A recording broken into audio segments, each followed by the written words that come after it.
Hello there, YouTube. How are you all doing? Today is another cat stream. No, sorry, I'm going to be normal rather than trying to be a fucking arsehole.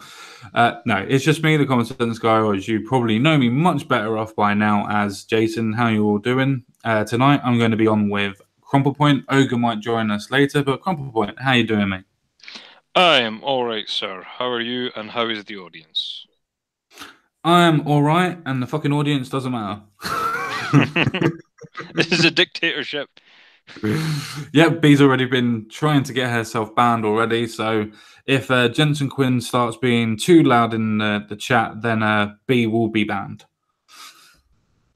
Don't ask me how that works. It's just the way that it's working from now on. Hey, look, I always want to be on the right side of the dictator, so I'm not bothered. You're my right hand man. It's fine. Yeah, I'd rather be breaking the fingers than having them broke, so. Yeah, no, it's fine. It's fine. Yeah, yeah. Oh, there's quite a lot of shit that's going on today. Quite a lot of stuff that's going on today. We will get to what, well, at least what I think about the pipe bombs that are around at the minute, and what I think if they actually are or if they ain't, and the actual rap sheet this gentleman has that's already been caught, which didn't take very long at all. We will get to that. That will be at the end. So all you fuckers have to stay all the way to the end just to get to that story. So, ha. But we do have quite a lot of decent stories to go through today. One of them is, well, at this moment in time, is actually a robot that has actually been able to start teaching in university. Yes, there is a robot that has actually just started to co-teach a course at West Point. So, this robot co-taught a course at West Point. And of course, for diversity quotas, the thing had to be black. I don't know if everybody can see the picture, but that's what it looks like. It's a coloured prosthetic that's around the outside and with white person hair. So it fills every diversity quota that's there. So Bina 48, because the robot's 48 years old, or it's the 48 robot, I don't know. The first ever robot to complete a college course. So this robot has also done a college course as well in AI, I would have guessed, to see if it could actually teach itself or follow instructions to be taught. So I imagine that this is an AI as well. Finished another mission today. It became the first robot to co-teach a university level class and why it matters. The experiment at the US Military Academy at West Point sought to determine if AI can support a liberal education model, says William Barry at West Point, professor who has been using Bina 48 to teach for years. So let's go to what's happening. Bina 48 co taught 2 sessions of an introduction to ethics philosophy course, which covers ethical reasoning, which would be amazing for an AI to work out the ethics and the humanity that comes in the teaching of philosophy. So that would be interesting. Also, teaching just war theory and the use of artificial intelligence in society. In a classroom where almost 100 students, along with Barry and Madge, Scott Parsons, an assistant professor at West Point. The objective was to understand whether AI can authentically support teaching in a classroom where it enhances students' comprehension and holds interest, Barry says. I'm not really going to go into how it works because I really want to hear what Crumple Point is going to say on this one because I have a fuck ton to say on this, to be honest with you. So it'd be interesting to hear what you have to say first of all, Crumple Point. So I leave the floor to you, sir. Thank you, sir. This one is a funny one, isn't it? Because you can look at it from so many angles. Mm, It is an experiment, and it's West Point, so I don't trust a damn thing they say about this experiment because they're like training soldiers and military personnel there, so chances are they're not being fully straight with us. I mm, would I would I would guess this is more a case of the soldiers having like special instructions going into the class, like don't ask it any questions and stuff like that. I don't think it's going to be a full No, teaching environment. And no, it's actually participated in a debate. okay, fair point, fair enough. My issue with this is that, well, there's a lot of issues that I have with this, but not all of them bad, by the way. But I don't see what this achieves that an app couldn't. I don't see why you have to have a robot teaching a class. Why not just have it be an online course? Hmm. You know, like it seems like this seems more like they're using the teaching environment and the unpredictability of that to build a robot for something else. I don't really think they have any intention of using this robot for teaching, in my opinion, because it was such a waste of, well, resources, and um, it could potentially go very wrong as well. Like, you know, an app, Hmm. you go in the online chat if there's a problem, or email the person. A robot starts blooming crackling and falling to bits in the class because you asked it a question about Aristotle, then you've got more of a problem there.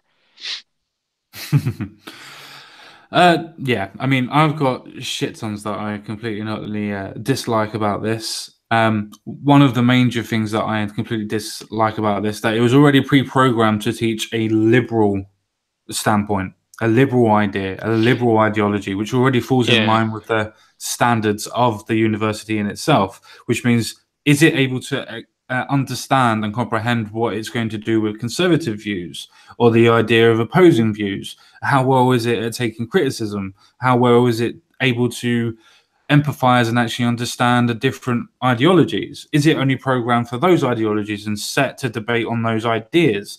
Could it understand any of those ideas?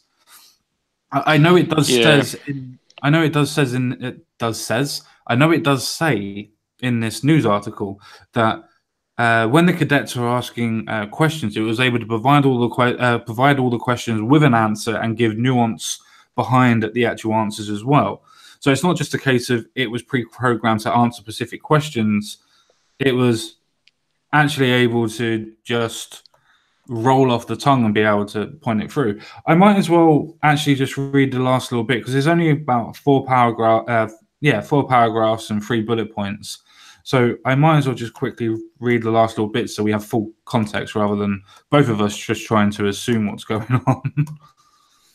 Well, just briefly before we move on, I'm not moving I'm on. really, I was going to read it. That's all. I'm not moving on. This is a very interesting story. But yes, carry on, Crumple. yeah, I'd be really interested to know the actual content of the conversation, because I can get Siri or Google to answer any number of questions for me with a great deal of nuance.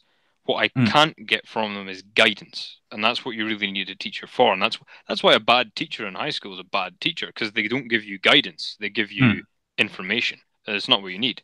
Books give you information; you need guidance, and Yeah. that requires an ability to, well, strengths and weaknesses of the individual, a certain rapport with the individual, and understanding maybe what they're really asking. Because I might ask a question, it might be a wrong question, Mm, and you give me the answer, might not be the answer to the question I needed to. You'll experience that before. You'll ask a question, and the teacher will mm. be kind of like, "Well, what you really want to be asking me is this," Yeah. and they're right. So I don't see how any artificial intelligence can do that yet, and I don't know if we should be training them to do that or not. Yeah. But yeah, if you want to answer that or read on, that's fine. But I just wanted to briefly say about that guidance point. No, I completely and utterly agree with you. I think it's. I've got two issues and two, should I say, not issues. I've got two standpoints on this. I think it's an amazing feat of technology that we're able to create this sort of form of artificial intelligence that's able to learn, that's able to create and interact critically with other people, because it was able to participate in a debate when it wasn't hooked up to the internet, which was to do about non-lethal weapons in warfare, so on and so forth. So I think it's very interesting that we as humans are able to get this technology up to that level and up to that par already. But at the same time, it very much scares me simply because what happens when it does learn to be completely autonomous? What happens when it does learn that it doesn't need the humans and the people that are there creating it? What happens when it learns that it can create others itself? And if it's under the ideas of philosophy, surely the most important questions of philosophy is, why am I? And when it starts asking that question to itself, how is that going to actually benefit the robot in itself? Because it's going to know it's a robot. So how is it going to find its place in the universe, so to speak, apart from it being a creation of its creator? Does that mean, like in iRobot, it's going to go against its creators so it can be autonomous from its creators? It just asks so many questions about it. But at the same time, it's riveting because you've got so many things that it could be teaching itself. There's so many applications that it could be done for. Mhm. Right, okay, yeah. Rather than me rattling on. So how does it work? Bina 48 is fed a mosaic of general knowledge in the form of what Barry calls mind files. In preparation for today, AI developers fed Bina 48 troves of data about war theory and political philosophy in addition to Barry's lessons plan. So does that mean then that it wasn't really taught anything? It was fed the information beforehand. It's like somebody that doesn't actually really know the answers, but is given should we say, like a talk host that's given all the answers on a card that's already stowed upon its person already.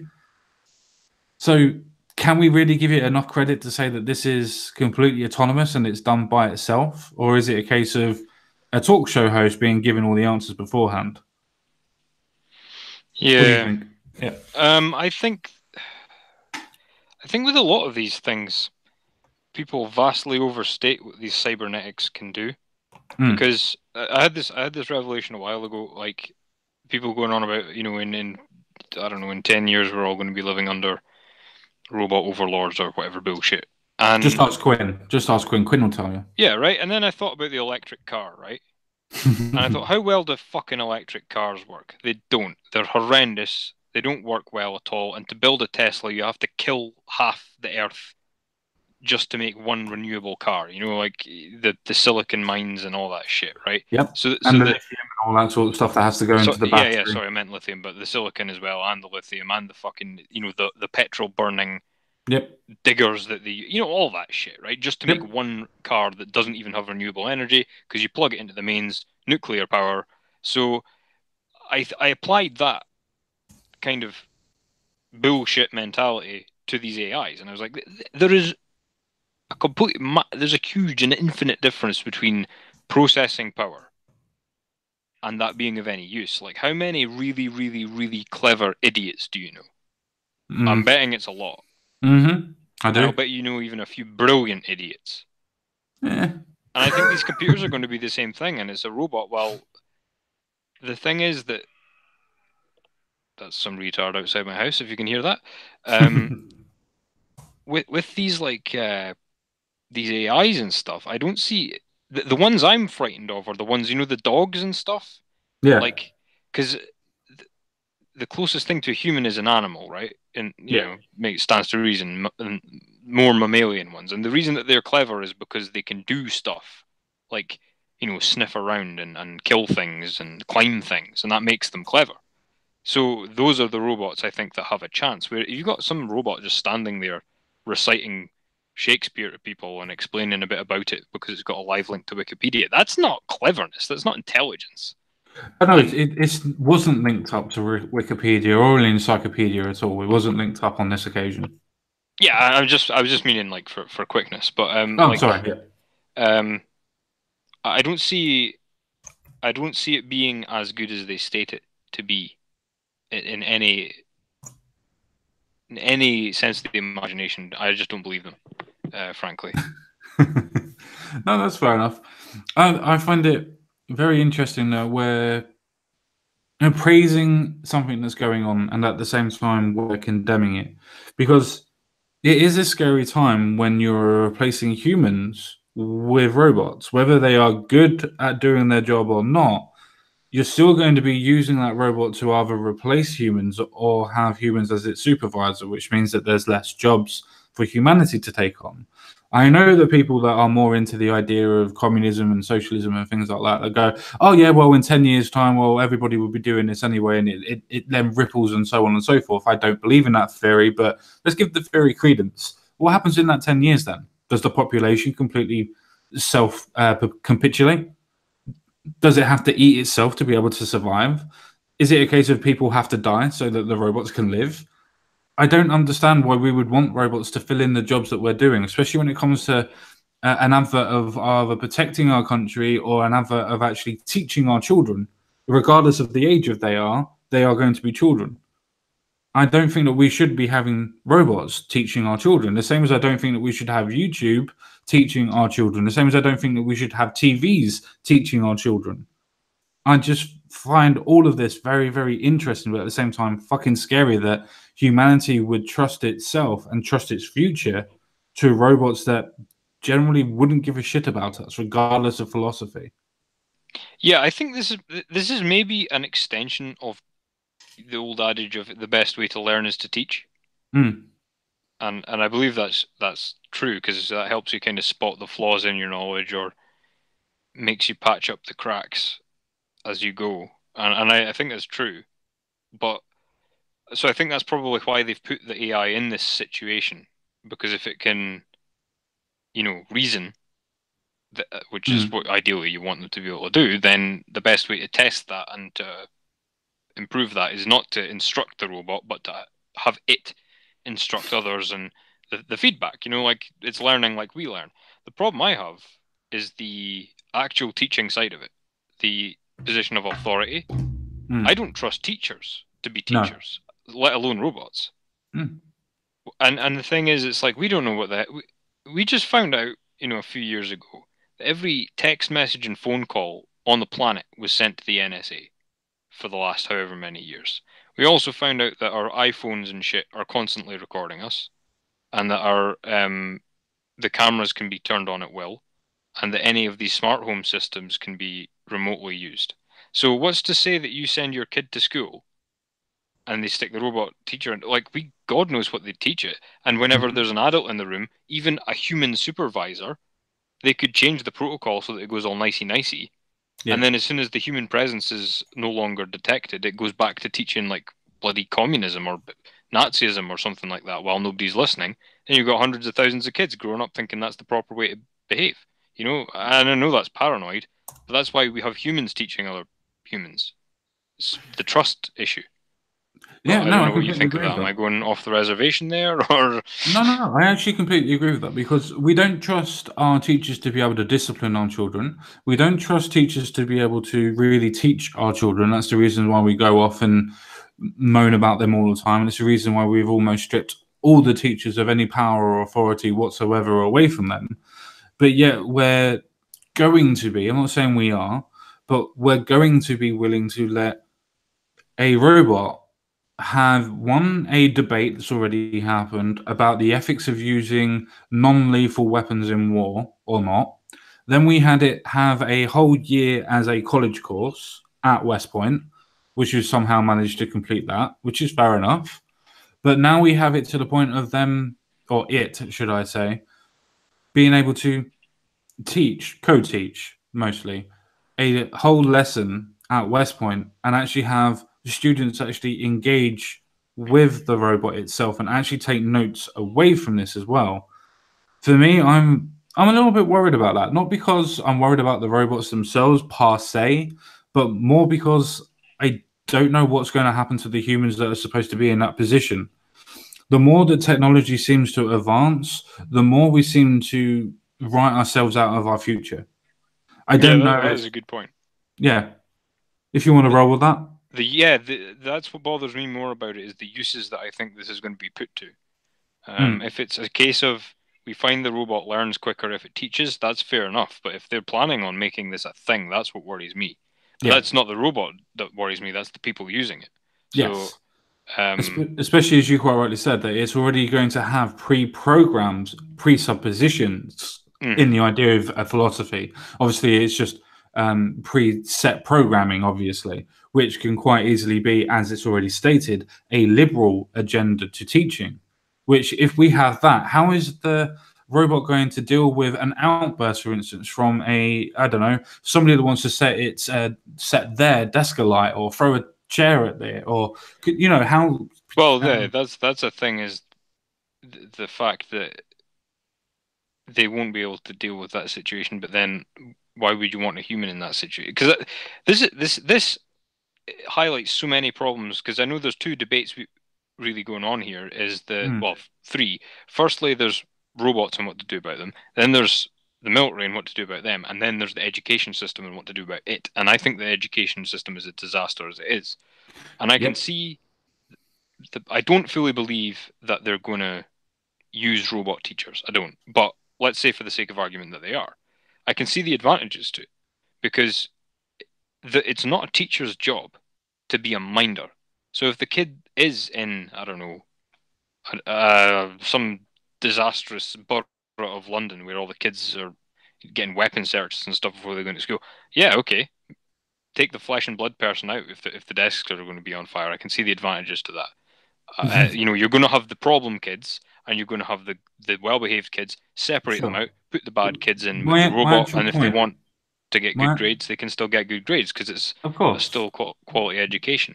My point was, how would the robot react to that situation? By that, I mean, some people would react in an angry way. Some people would react in a defensive way. Some humans would react in, I'm going to leave the class or scream or whatever.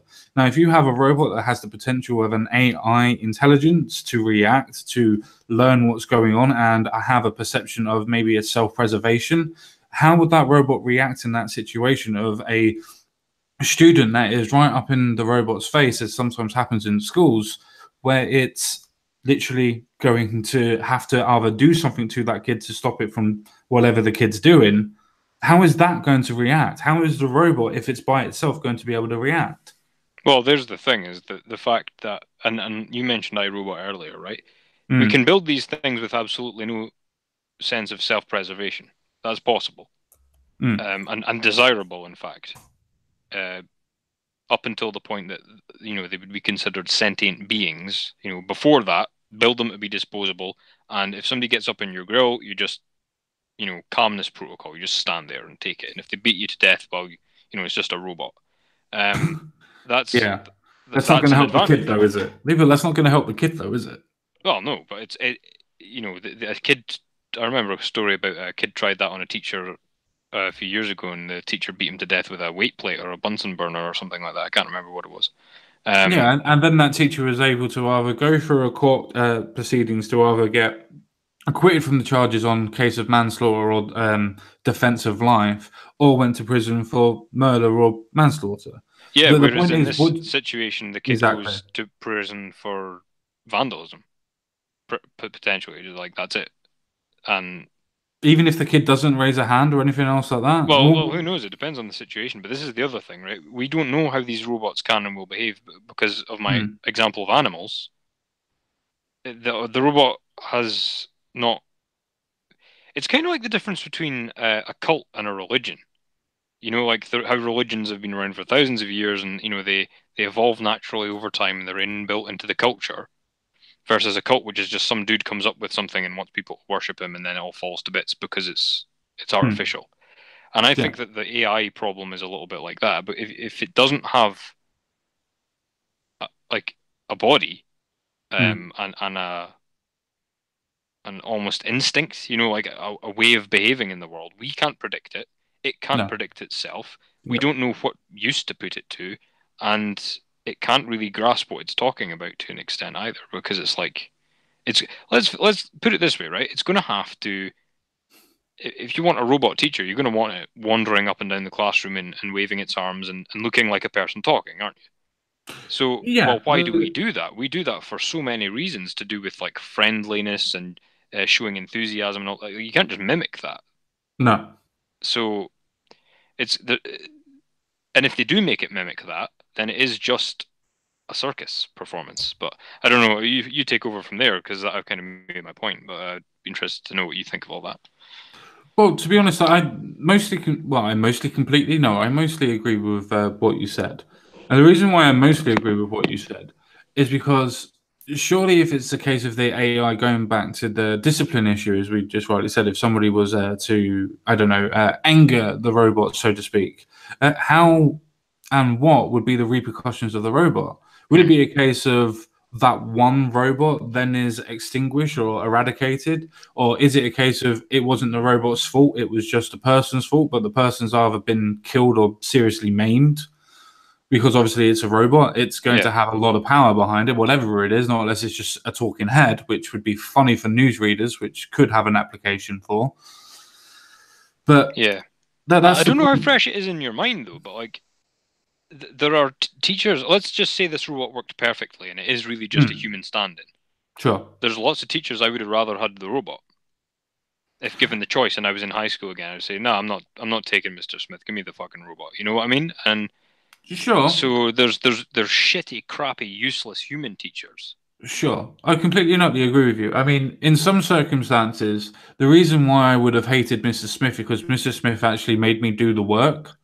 Where how do we know how the robot is going to get you to do any work? How do we know how the robot's physically going to force you to do work? Because if a child just sits there and said, "No, I'm not fucking doing the work," what the hell is the robot going to do apart from saying, "Get out of the class"? What happens if the kid doesn't want to get out of the class?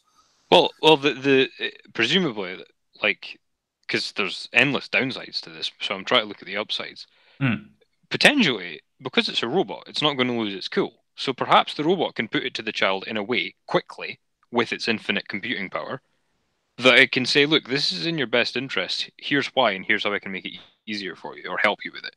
Whereas Mr. Smith is going to lose his temper and send you out of the class or force you to do an assignment you don't like or is too proud to reevaluate his teaching style or you know what I mean? Whereas maybe there's also things like juvenile detention, right?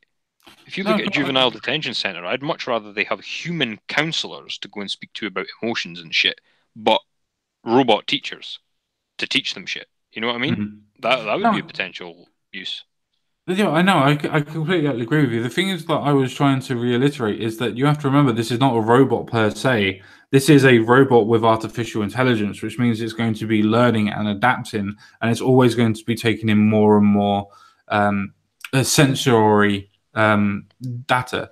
So it would be always changing. It would change the way it acts. It would change the way it mimics, as you quite rightly said about what's good, what's bad. It would notice how to interact with children, how to make them be able to listen and work. Just because that it's a robot doesn't mean that it's going to be cool and calculated all the time if it has the idea of artificial intelligence. Hmm. Because the more that you have with artificial intelligence, surely it would be a case of it developing its own sort of personality because it will choose what it wants to learn, it will choose what it's going to interact with, it will turn what it's going to mimic.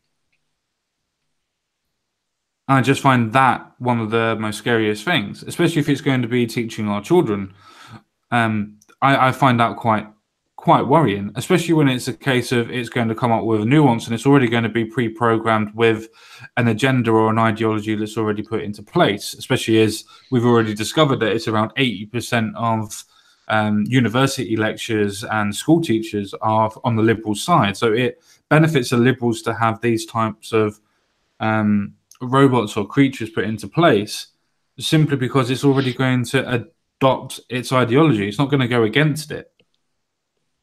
Yeah, I mean, I've been taught by liberal robots before. They were just flashy ones. So, No, I agree uh, with you, but with the fleshy ones, you can have the argument with because you may be able to change its presuppositions. You may be able to change its foundation, their foundations on their ideology. But with an artificial intelligence, even though it's able to learn, because it already has those subroutines and sub-programmings, everything stems from the learning and the protocol and barriers that come with those first programs. So it has to have a liberal agenda. So you would never be able to change an AI's mind on liberal issues simply well, it's because it's already I programmed think it that is way. possible. Like, if it's a learning program, for that to work, everything about it has to be learning, and that's where a lot of the problems are going to arise as well, right? Because how many mad thoughts do you have a day that No, you choose not while. to act on because you know better? You know, like like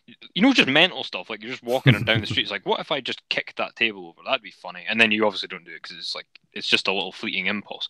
Robot Hmm. doesn't know that. Might kick the table over. Might not have any reason Exactly. to do so. Might not have any ill intent. It's just that popped into the, just a ghost in the machine just popped into the, you Yeah, know what I sure. mean? We're No, I understand. Yeah, or Ghost in sticking the this Shell. consciousness into a body, Yeah, and well, with humans, your brain is indivisible from your nervous system yeah, in a lot of ways. We've spoken about that before on the show about the brain and the vat thing. Your brain and your nervous system are they can't exist without each other.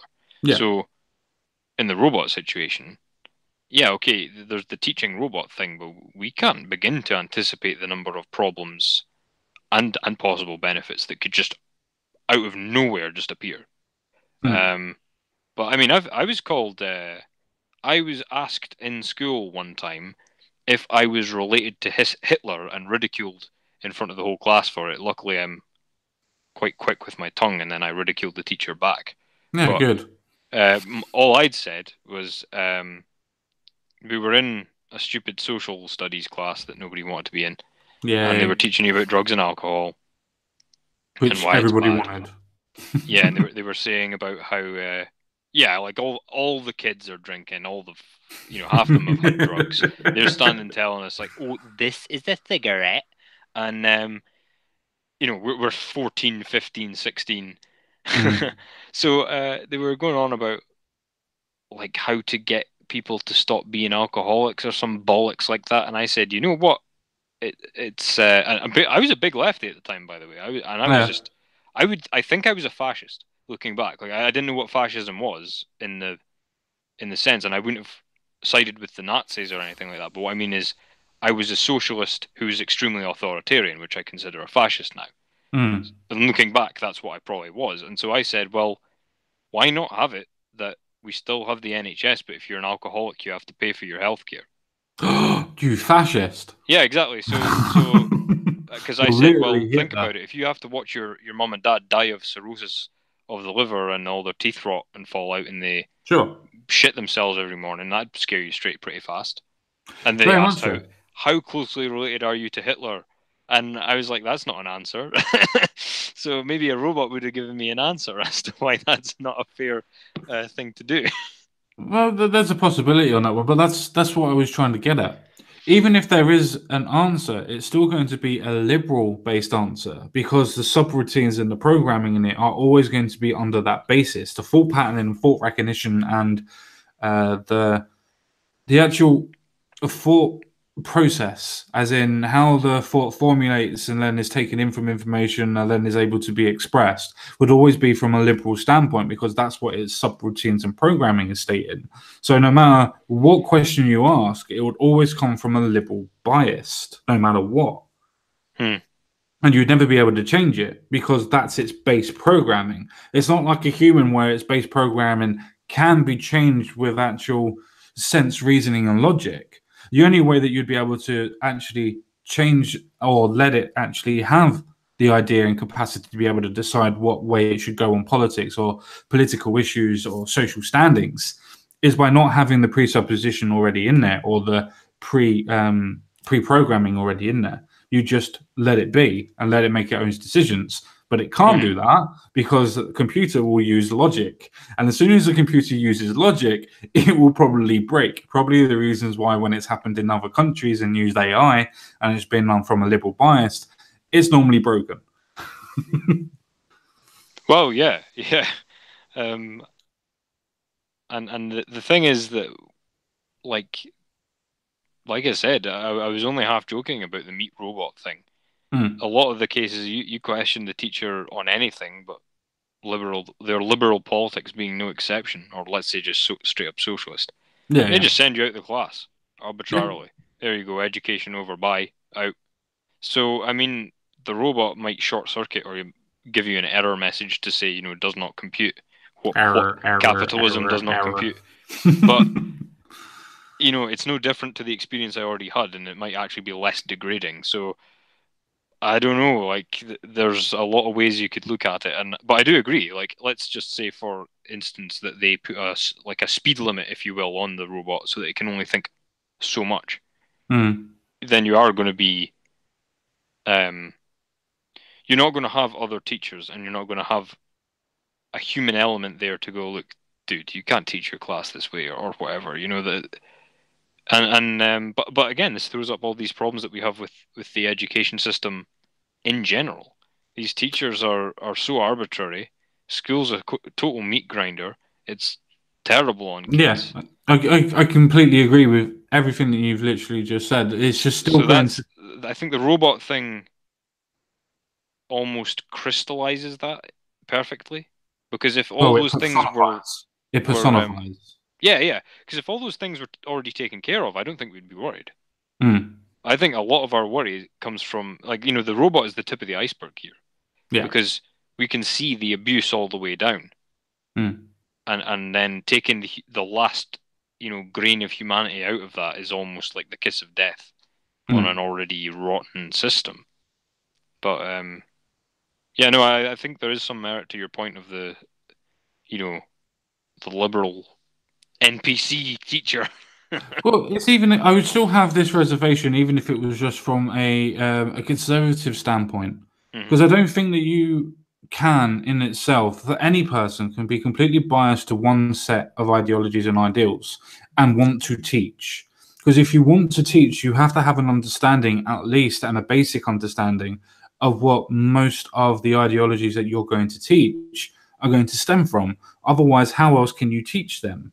Especially if you go, oh, conservatism basically is capitalism, and capitalism basically is taking advantage of the worker and having the worker basically pay for all the rich, and all the rich people go out and blah blah blah. That's not what capitalism is. Hmm. And it's the same thing if you were going to teach socialism. You have to have a basic understanding of it. You have to let the children free think. But as we quite rightly said, because the education system is completely and utterly fucked, it wouldn't matter if it was a robot of the flesh or if it was a robot of animatronics. It would still do the same fucking thing because it's a liberal bias. Yeah, and I mean, there's so much like to do with building a rapport and things like that with your teacher. I mean, I had teachers that were great teachers and I got on well with, but we took the Mm, piss out of each other in class. yeah, Like now, what if you're trying that with a robot teacher and it registers that as an infraction?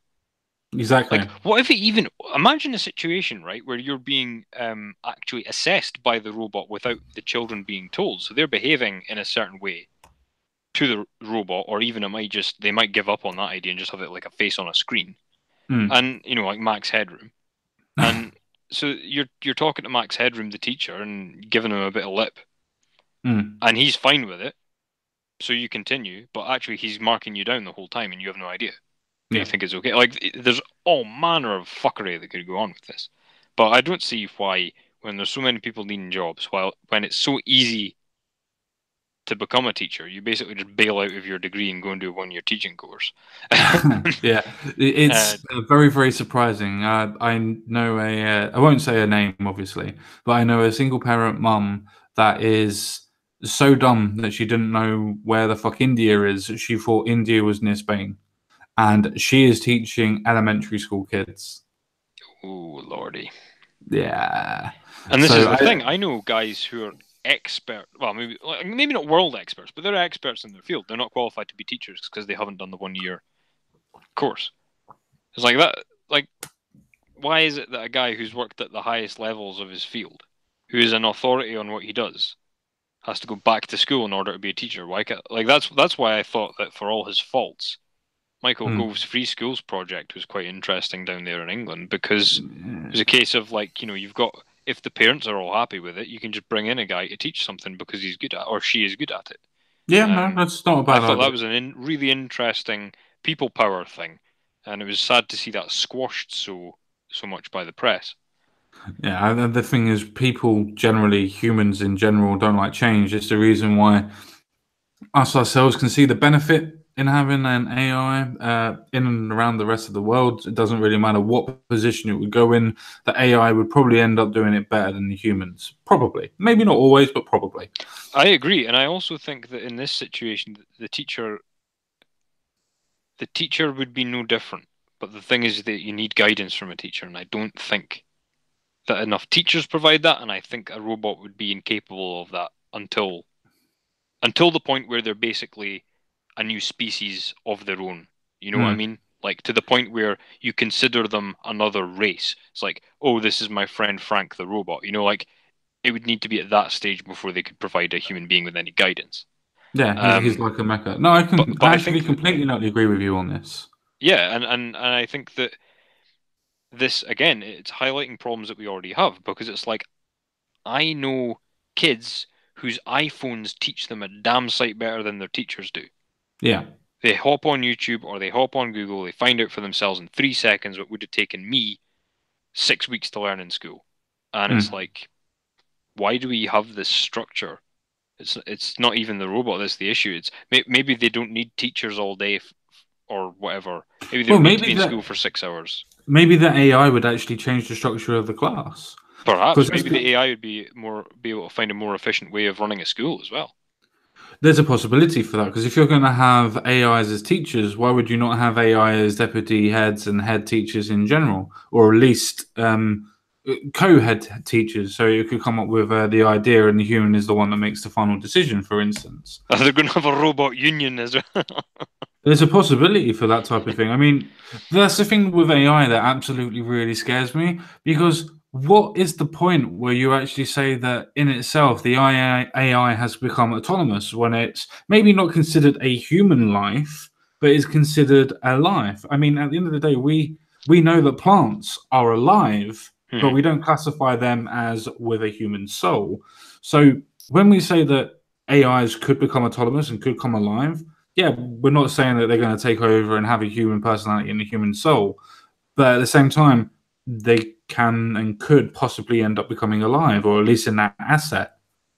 Yeah, this is why individualism is so freeing, though, don't you think? Because it's like I've met, I eat cow and chicken and pig, but I have dogs that I consider on par with people as far as how well Yeah, they should be treated. It's like this thing is to be unharmed, to be treated with a bit of respect and affection, yeah, just like you would, a being. And I've yes. met people who are so unbelievably fucking stupid or nasty or both that I honestly can't see how we're the same species. No, I So I agree. treat them like I'm Shit. talking to a cabbage. Hmm. I'm respectful about it, but I'm looking at them like, are we the same? I've also met people who are so much smarter than me. I'm like, are we the same species? So it's not Yes. me Yeah. being condescending. And No, so I think if a robot came up to me, I'd judge it based on the robot. Honest to God, I think I would, because it's but so that's the much great less thing. confusing, isn't it? But exactly that's the great thing about society as a whole. Now, I'm not trying to suggest that it's a case of we should be completely open boarded and blah blah blah. But I do think that it's absolutely amazing that us as a species can completely and utterly take individual creatures from individual species and then treat them as individuals, and then we can collectively apply that notion to a collective of a species or a group. But then at the same time, we can then disassociate one single person from that collective or group. I think that's amazing from a human perspective that we can Hmm. actually do that. I'm not sure an AI could, because Well, yeah, that goes back to the evolution problem that worries me is we can do that through millions of years of evolution. That was hard won, that ability to do that, and it's really quite new. mm, Sticking that into a bit of plastic and carbon fiber is not going to take. It's mm, going to be like Inception, where they're mm, like, oh yeah, we can get the idea in there, it just doesn't stick. That like I think that consciousness is going to be like that for machines for a long time. I think they're going to have to build it from the bottom up. They're going to have you know dog robots, then monkey robots, and then person robots, and then really smart person robots. mm. And it's Well, going to take ages. we've actually spent almost an hour on this subject, and we could probably spend another hour on it. Yeah. But I feel that it's probably a good idea to move on to the next one. And the next one, I wanted to cover because a lot of people don't cover it because they're so set on protecting the police and protecting the authorities. Now, the reason why I wanted to cover it is not to say all police are like this. It's not to say that all people that serve in this instances are like this, but it is to highlight that there are situations, there are peoples in these situations and in these work ethics that do need to be talked about, that do need to actually have problems sorted. Simply because if you don't talk about a problem, it doesn't go away, and we need to talk about these type of issues. So you've got Officers that are sacked for lying about a teenager left paralyzed and brain damaged in nightclub incident. And obviously that's from the actual night that it happened, Julian Cole. And he is now a vegetable, by the way, as well. And that's not me saying it, that's how they described it themselves. So 3 police officers have been sacked after lying about the condition of a teenager who was left paralyzed and brain damaged after a scuffle outside a nightclub. Julian Cole, who was 19 at the time, got into a confrontation with a bouncer and the officers after being ejected from the Elements in Bedford in May 2013, so around about 4 years ago. 4 or 5 years ago. Sorry, maths is bad. Maths is hard. After trying to get a refund as he was kicked out, which I'm going to be honest, I've put my hand up. I've done this before when I've been kicked out of a club and gone, well, can I have my fucking money back? So it's not like it's a specific thing for anybody that's just gone out of the way to try and cause trouble. You kind of go, well, if I can't use it, I want my money back. So I can understand his reasoning, but it gives no reason and no justification for what happened next. He was brought to the ground twice, once by the bouncer and once by the officers. His broken neck was only discovered after he had been carried to a police van and driven 1 mile to the Greyfriars police station. He subsequently went into cardiac arrest and suffered brain damage. He is now in a vegetative state and needs 24-hour care. Now, fair enough. Sometimes this may happen. Sometimes it's a product of maybe just a little bit being too hard. I'm trying to find a positive. I mean, personally, I don't think that he should have been thrown down to the floor twice, but I won't get into semantics or my personal feelings of it. But even if this happens, it's the next bit that makes the problem and is the reasons why I wanted to cover this story. Because if they can lie about this when they're writing about something and reporting it, what else can they lie about? So PC's Hannah Ross and Senjin Kavlan, whatever, and Nicholas Oates falsely claimed he had been able to walk to the police van. And obviously that's a picture of him before he was, beaten the shit out of and basically had his neck broken. But CCTV showed that he had to be carried with his legs dragging on the ground and his head hanging down. Witnesses told the same story. So this is not just the police lying for no reason. It's corroborated from CCTV, and it's covered by witnesses there that all state the same thing, that he was carried with his head down, with his legs being dragged. At least at that point, the police should have known that he was unconscious, which would mean that they would at least have to treat for concussion if they did not know his neck was broken. All they've done is completely forego all medical training and all medical standing that they do have, by the way. Don't get me wrong, they're not paramedics, but they do understand how to use stuff for concussions. They have protocols for all that. Exactly.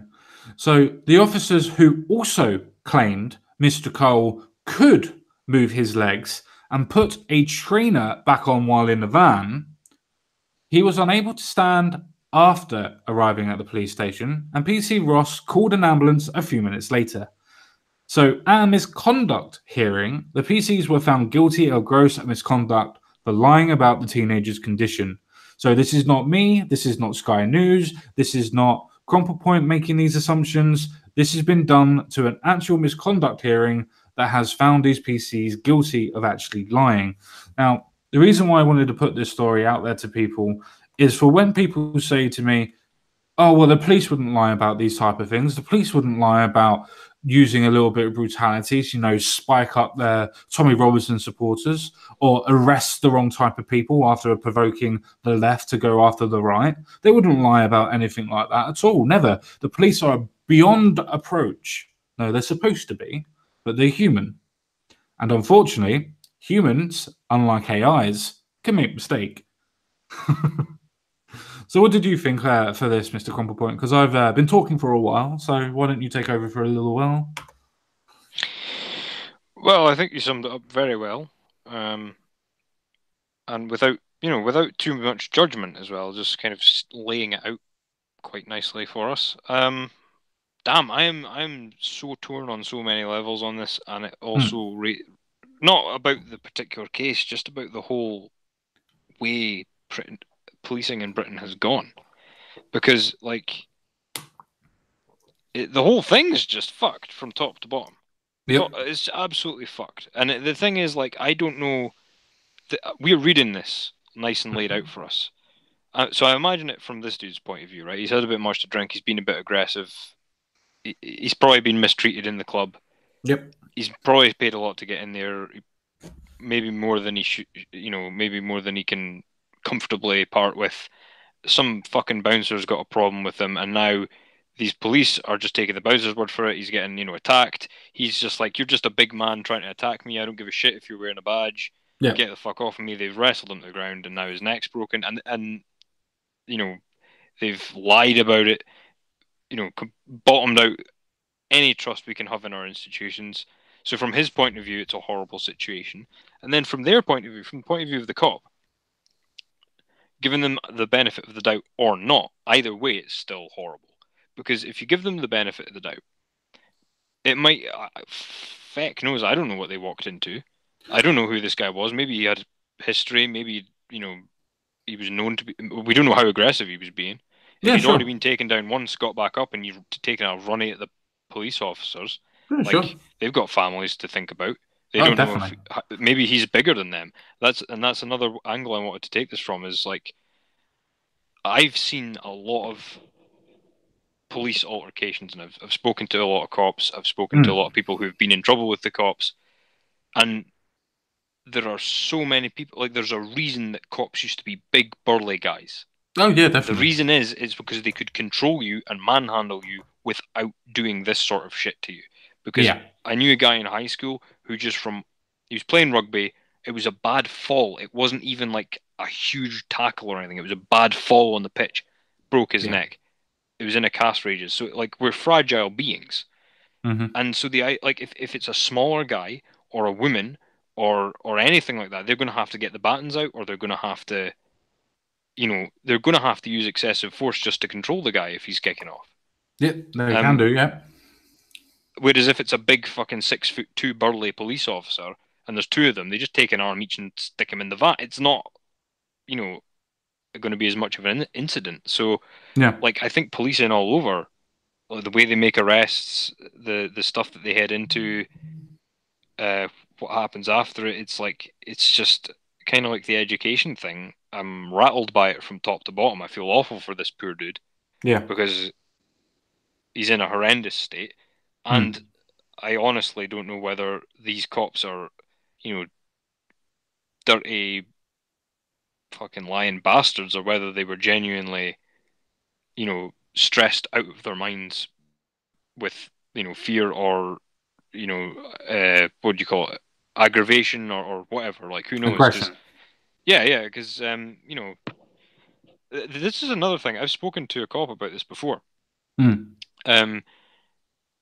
I was saying, as a member of the public, if I saw a police officer strike somebody on the jaw and bundle them into a van, I'd be disgusted. It would look horrible.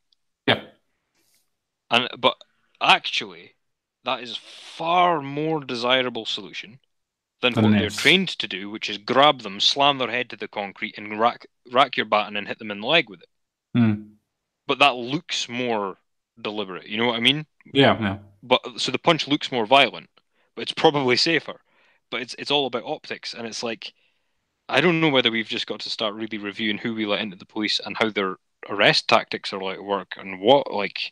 But this is disgusting as well. The fact that this inquiry has found that they lied about it.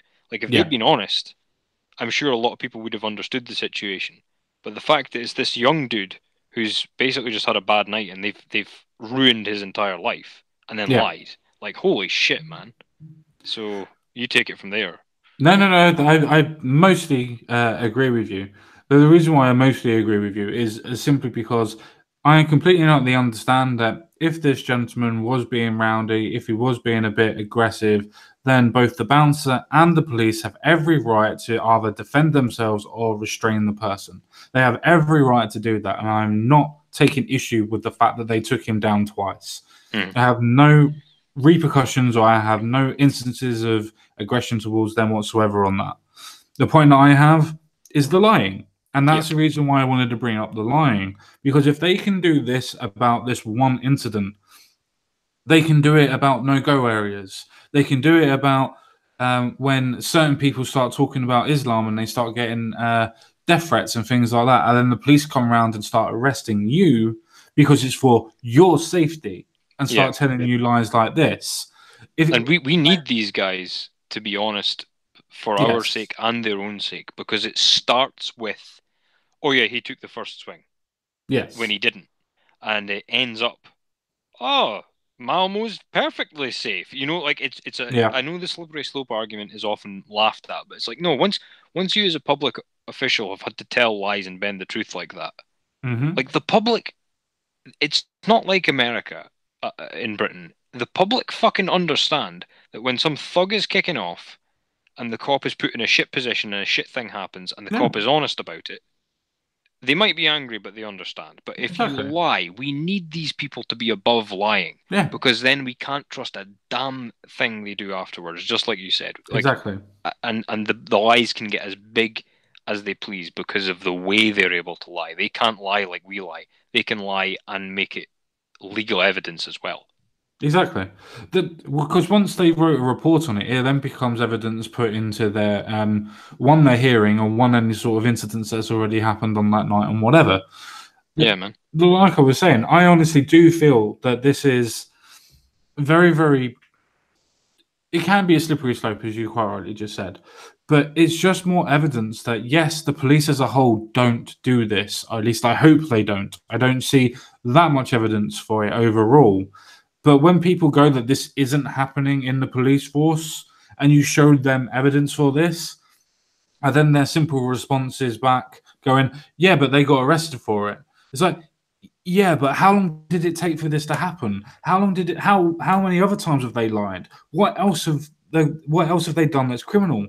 I mean, I did a video on all the information, like I think RPR actually got me, to be fair, about how many people, how many police forces were into rape, how many had pornographic images on themselves and were suspended or gotten rid of, or in some particular cases committed suicide because of it. Some that have taken narcotics and then resold them and been caught for it. How some of them have been taking advantage of women and vulnerable people that have been put into place. Hmm. And when you bring these types of things up to people, two things happen. One, they don't want to hear it. The reason why they don't want to hear it is because the police are supposed to be there to protect us. And if we know if the people that are supposed to protect us are only human and they can be fallible, then we get scared. Second thing that happens is that we get angry and we want to change the system. It's not the system that needs to change, it's the people that we actually put into the system that needs to change. That's it. Hmm. Yep. What else do you think about that, or is there anything else to add to that at all? I would like to add to the point about the system because the system doesn't need changed precisely. It was fine. It needs changed back because the police used to. Police Scotland is worse than anything you'll probably ever see down in England, in Englandshire. Now you're racist. But like, I was looking. They make the cops wear these fucking ludicrous day glow jackets now. Up here, and I don't think they have to wear their hats anymore. I could be wrong about that. There's some other uniform change that they've made right now. What they did back in the day is they modelled the police off of the military. So it was like not in the way they behaved, but it was you weren't a police officer anymore. You were the office of constable. You represented the office of constable. So you held yourself to a very high standard. That's why they wore a military style uniform. Mm-hmm. And it's why they had the same rules about the uniform. You had to be immaculate. It had to be laundered. They had to all be uniform. You could, all that shit. Yeah. And it was designed to be like a military structure, so that there was a solid hierarchy and everybody knew where they stood, including the public, Yeah. and that it was seen as a defense thing. Like you're defending public order. Hmm. But now with all this, like, they're wearing day glow jackets and they've got they're wearing t-shirts under their body armor and all that sort of stuff. They arrest people with, like, they're having to use pepper spray because they're not physically capable of overpower. Like, imagine a Yeah. UFC fighter, right? In the situations they get in, they don't they have all these rules they have to abide by, and they manage to do their job in Yep. combat by and abide by those rules. Same with all these other combat sports. Why aren't police held to a certain standard when it comes to arresting things, Mm. arresting people? Well, Arrest you that don't know. There base. could be AIs involved in the future. Well, yeah, it might be safer. Like somebody takes a swing at a robot, they're just going to hurt their hand. Like um. So it's like you say, we need better people in there. We need physically capable people in there. Yep. Like hiring a big tough bruiser of a cop does not mean you've hired a violent person. It means you've hired somebody who can be physically capable when somebody is violent. Yep. And I don't know. Like there's so many things they've changed that. I mean, how many people do you know that respect the police? I don't mean the officers individually, because I think most people respect the individual officers, but I mean the office of police. How many of us realistically respect that now? Yeah, most people I know see it as a joke, and so do I, and I'm sad about that because I look back on the way that things were done, and I'm like, well, that was something to look up to. Mm. Um, but now, like you say about the lying, it's like God Himself could come down to me right now and tell me some shit, and I could go and tell everybody, and it's just hearsay, right? That Mm. those cops' lies are admissible in court as evidence, No, like I completely know because with of the you. system, and so that they need to be squeaky clean at all times. Unfortunately for them. No, I absolutely, completely and utterly agree that I do think that the system has become too PC, where police, for all of the rape gangs that were up and about and everything else like that, have all come out and said that the reasons why they didn't do anything about it was because they didn't want to be perceived to be racist. And when you have a police force that is scared about how the public perceives them, that's the most worrying time. Hence why when in 2014, when Theresa May was the first one who was to put the idea of scrapping the stop and search because it was racist, it was a case of we then see knife crime increase even to today. We see it increasing all the time. What's the reasoning behind everything now? We have to put stop and search back into place. Now, a month after it was put back into place, oh, the police forces are now singling out black people again. It's now a racist system again. Yeah. No, deal with the statistics that are in front of you. There are reasons why this is happening. This is not white people against black people. This is police against criminals that happen to be black. Well, I can't remember who said it, but I remember watching this guy getting. It was an intelligence guy. Mm. I think it was an American dude. Anyway, so he's getting grilled on, racial profiling, blah, blah, blah, blah, blah, blah, blah. Mm. And he said, look, I'm not a racist. Racial profiling is used by us because it works. Yep. That was to do with terrorism, right? Yeah. And I mean, like, I was just sitting there like, fuck it. Like, you can argue whether that's true or not. You can argue whether it works or not. But you can't argue whether or not to use something that works. Exactly. Once you've proved it works. Like, yep. So stop and search. Maybe they are disproportionately stopping black guys. Maybe they are, but maybe that's working. Because maybe every time when they were stopping like a random person in the street, there was no knives being found. Yeah. And I mean, I'm just saying that for the sake of argument, and I don't mean to be fucking tarring people with brushes and shit like that, because God knows I've had it happen to me enough times, being called things based on the way I look and behave and shit like that. But to be fair, my friend, in London itself, the reason why stop and search is there is because disproportionately more and more people that are of a particular ethnicity are found with knives compared to another ethnicity. The reason for that is because the police will search them twice as much because they look and are perceived or are acting or out of the wrong place or are doing something that has a tweet that officers suspicion. This does not mean that they are tweaked because they are black. Remember, there are white, black, Asian. There are many different ethnicities in the police force that are going to be doing these investigations. They are not just white people doing it. Well, that was I remember somebody compared this on it wasn't even Twitter, it was years ago, it was on Facebook. They showed a side by side of they were basically they didn't use this term, but it was a news report saying like an Uncle Tom police officer or something. Yeah. Because they're like, oh, how dare they make the black police officers search the black people just to make it look okay? And then it was the other headlines like, how dare white cops pat down black people? It's like, exactly. well, what do we do? Did they just get away with it? It's like you can frame it other ways as well. It's like why has nobody just come out and said, look, no, crimes are committed disproportionately by the poor, and unfortunately in this area, the poor people are mainly this ethnicity. So let's do something about the poverty, rather than the fucking arguing over who's getting searched. Let's do something about why they're committing crimes and why they're poor. Like that's a different way to frame it. And it's not the same everywhere, because in Manchester, I think it's Manchester. Is that the place they've got no-go zones there, right? With the gun crime and the knife crime, and they're pretty much racially, 1v1. It's London, I heard, is more the black community. Yeah, disproportionately, people of color now outplay the white people in London, and I think it's Birmingham that is the next one. Yeah, because it was like Raggy Omar or something was doing a documentary years ago on it was just before that Reece Jones kid got shot, and he was talking about how like we think there isn't gun crime in this country, and that's why. Yeah. And he was going about showing all this, and it was mainly white kids, in Manchester where he was doing the documentary, but all the news I see in the newspapers, it's like it's black people down in London, and it's like I don't want anybody to get fucking frisked who's innocent. Well, so why? I want more efficient policing, just like anybody else. Why though? Why does it matter if you're frisked? Because if you've got nothing on you, I'm not saying that everybody should get frisked every time they get out of their fucking house.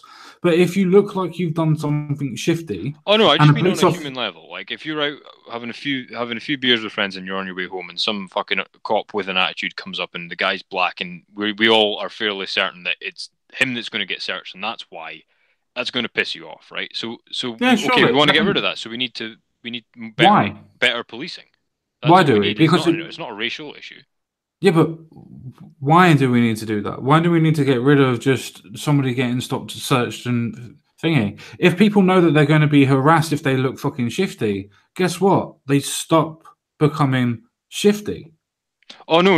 I'm kind of just I'm trying to take your point and frame it a different way. So what I'm meaning is I'm trying to say that it's not a race issue. It's a poor policing issue when these things go wrong. That's kind of what I'm meaning. Like you can paint it however you want, but the fact is that no matter how you frame it, the problem that everybody seems to be pissed off about is that the police force are making a mistake. Now, some are saying it's a race-based mistake. Some are saying it's not enough arrests. Some are saying negligence, whatever. The problem universally is we need better policing. Why does it need to be made a racial issue constantly? Yep. That's my thing. It's like, well, surely if we just improve the tactics and the policies, that's a better idea. I think also the politicians need to get their fucking noses out of the police's business. We have the IPCC. They do their job. Keep the Home Office and all that shit out of... Like, they change the laws and the policies every 5 seconds. That's why Police Scotland was formed. It was to give politicians more say in how the police do their jobs. I will have to agree with you on that. I do think that the politicians themselves need to stop fucking getting involved with the police and stop using it as political fodder to try and prove that you're more liberal than the other side. Because let's be honest, that's the reasons why Theresa May and Sadiq Khan all did that in 2014 and 2016 respectively, to say, oh, we're going to scrap stop and searches and friskings and whatnot, simply because it's a racial issue. It's like, no, it's not a racial issue, it's a criminal issue. Just stop it. Yeah, and to bring it back, like, circle round again as well, it's like, I feel fucking desperately sorry for this guy. Like, even if he was being an asshole, because we've all had bad nights. I've had there was a couple nights I've been out, and I didn't get violent, but I didn't know where I was. Like, and I was there was this one time Hmm. I was out, and this dude he'd been buying me shots, but he'd not been fucking. I was really drunk, and I was just kind of like, I said, "Oh, go order me this," and he did, but he wasn't giving me what I'd asked for, and I was like, I just drank it, and by the end of the night, I didn't know who I was, or where I was, or what the fuck was going on, and I ended up in this ridiculous situation where my brain was going so slowly. It was like that Two Ronnie sketch where the cop asked me a question, Yeah. then he asked me another question, and I'm giving him the answer to the previous question, and we were both getting so fucking confused. So he's like, "Do you have anybody we can call? Where do you live?" And then I give him a name, and he's like, "You live in Mary." Like, no, like, and then it was just ridiculous situation. Now, if you could imagine, I'd been aggressive on top of that, Yeah. Yeah. or just confused and wanted to go home, and he dropped me because he thought I was going for him, and I break my neck and I can never walk again, or worse. Like, I'm so desperately sorry for this fucking poor guy, and then Oh, to have the definitely. lies on top of it as well, Yeah. like, and it makes you wonder. They caught these guys. How many people get away with fiddling the books and it just goes down as an unfortunate incident when it was actually Well, criminal behavior? I will make it a pinned comment from myself for this live stream. There is a video that I did around about 4 months ago, 3 months ago, that was to do with this actual instances where RPR provided us with a link to a very, very heavily sourced statistics that are all to do with what's happened with the police force and what criminal activities that the police force themselves would list the PC or the person that did it, the force that they were in, and what happened to them. And I, thanks to RPI, I was able to put this video together with some of the research and that. But it is shocking how many police officers are found with pornographic material. They use contraband that's actually been done. In fact, I think in the video that I did, there was two police officers that actually were making brothels. That actually made two brothels, and one of them was using his wife as the madame of the brothel, Fucking hell. and was collecting the tax and didn't declare it as a separate business. Yeah, I mean, on the one hand, it shows you how fucking awful that is, but on the other hand, it's like I speak to well through the evil hate group known as Comicsgate. I speak to people all around the world because I hate diversity and Hmm. minorities. So as a result, this leads me to talk to lots of Everyone. diverse minorities. Exactly, yeah. So I was talking to this fucking guy, and he was saying like where he lives in South America. He's saying the police are like, you know, the joke about security people being called rent-a-cops. Well, down there they Yeah. are rent-a-cops. The police will only do their job if you pay them. Yeah. So if you have a problem, like they're doing all this shit that you just told me as standard. Plus, if you want them to come and help you, you need to, slip them money. Like, and I'm aware that this happens in Italy as well and stuff. Like, if you don't have a permit for something, you're stopped, and you just slip them a 50 or 100 or whatever. Yeah, I on know you go. that's very, very, very big in China and Japan. Oh, it's even big. Yeah, it's even bigger there. Like China is like they don't even. If you go by our definition of what a police force is, they don't have one. It's just No. another gang. And so we're incredibly lucky in some ways in this country that these events are not the norm because they seem to be in a lot of other countries. However, that does not mean that they don't need fucking stamped out. Like, Hmm. and the other thing is that like the people who are first to want to break these guys' necks. Oh shit! I didn't mean that. The people who are first to want to throttle these guys are the other cops as well. Like Yes. when they find out, and it's Of course. and then you've got the case of like um there's all you'll have seen it in the movies and stuff of like when they send a cop to jail and then that guy's marked for life and his family's marked for life and it's like that's a whole other bag of snakes as well because once you're on one Exactly. side of the law and you've been putting people away it's like like But then they deserve it for taking the law into their own hands when they've been sworn to protect the people in general oh anyway. I completely agree. I just mean on a human level when you've got to be the guy that Don't care. grasses or has Don't to care. make the arrest like you can imagine your Don't stomach care. turning. Don't care. Well, fair enough, but I could imagine if it was a friend of mine as angry as I would be I would want to throw up having to be the guy taking him in. Like it would Me, just myself, fucked up. Me myself, if I knew that one of my friends, especially one that I trusted a hell of a lot, was able to lie, cheat, or steal, or even help people get killed, or have people that are using drugs and things like that, I'd want to kill him. So it would be a case of he better be off safer in the prison. So I would do that Well, to yeah, spare him. yeah, that's pretty well said as well. Because like the cops are tight with each other, but that also means that once you've betrayed the office, I mean, Mm, they have to take an oath and everything, and a lot of them take exactly. it very fucking seriously. And so Well, they when, have to. They're there to serve and protect. They're literally our first and last line of offence for criminals. Bar obviously bringing the army in if you had martial law, for instance. But they are our first and last line of defence against any sort of form of criminals, and that includes our politicians. So if the police are the ones that are lying or when they're trying to put people away, that doesn't help the situation for the general public. yeah, you've got to as well though, like, um, I feel fortunate in some ways that this came to light because if this had been another time, this would have Mm, just disappeared. But we had this happy thing. We had witnesses, but witnesses can say anything. Like eyewitness reports are horrendous. But we had the CCTV. which We was had a the damning officers at evidence. the station who gave they said no, he couldn't stand up Yeah. and all that. And we had the internet to spread the story. Yes. So that's really good. That's encouraging. Like bad shit happens to people all the time, but this is a case of where the bad shit happened and we caught the fuckers Yep. because of all these other factors that wouldn't have been there before. Hmm. So there's that. But fuck, man, this dude's a vegetable and might be forever, and it's just horrendous. And speaking of vegetables, let's move on to something that's actually going to make everybody fucking happy, or at least hopefully if I can actually get it to load up, because for some reason it doesn't want to work at the minute.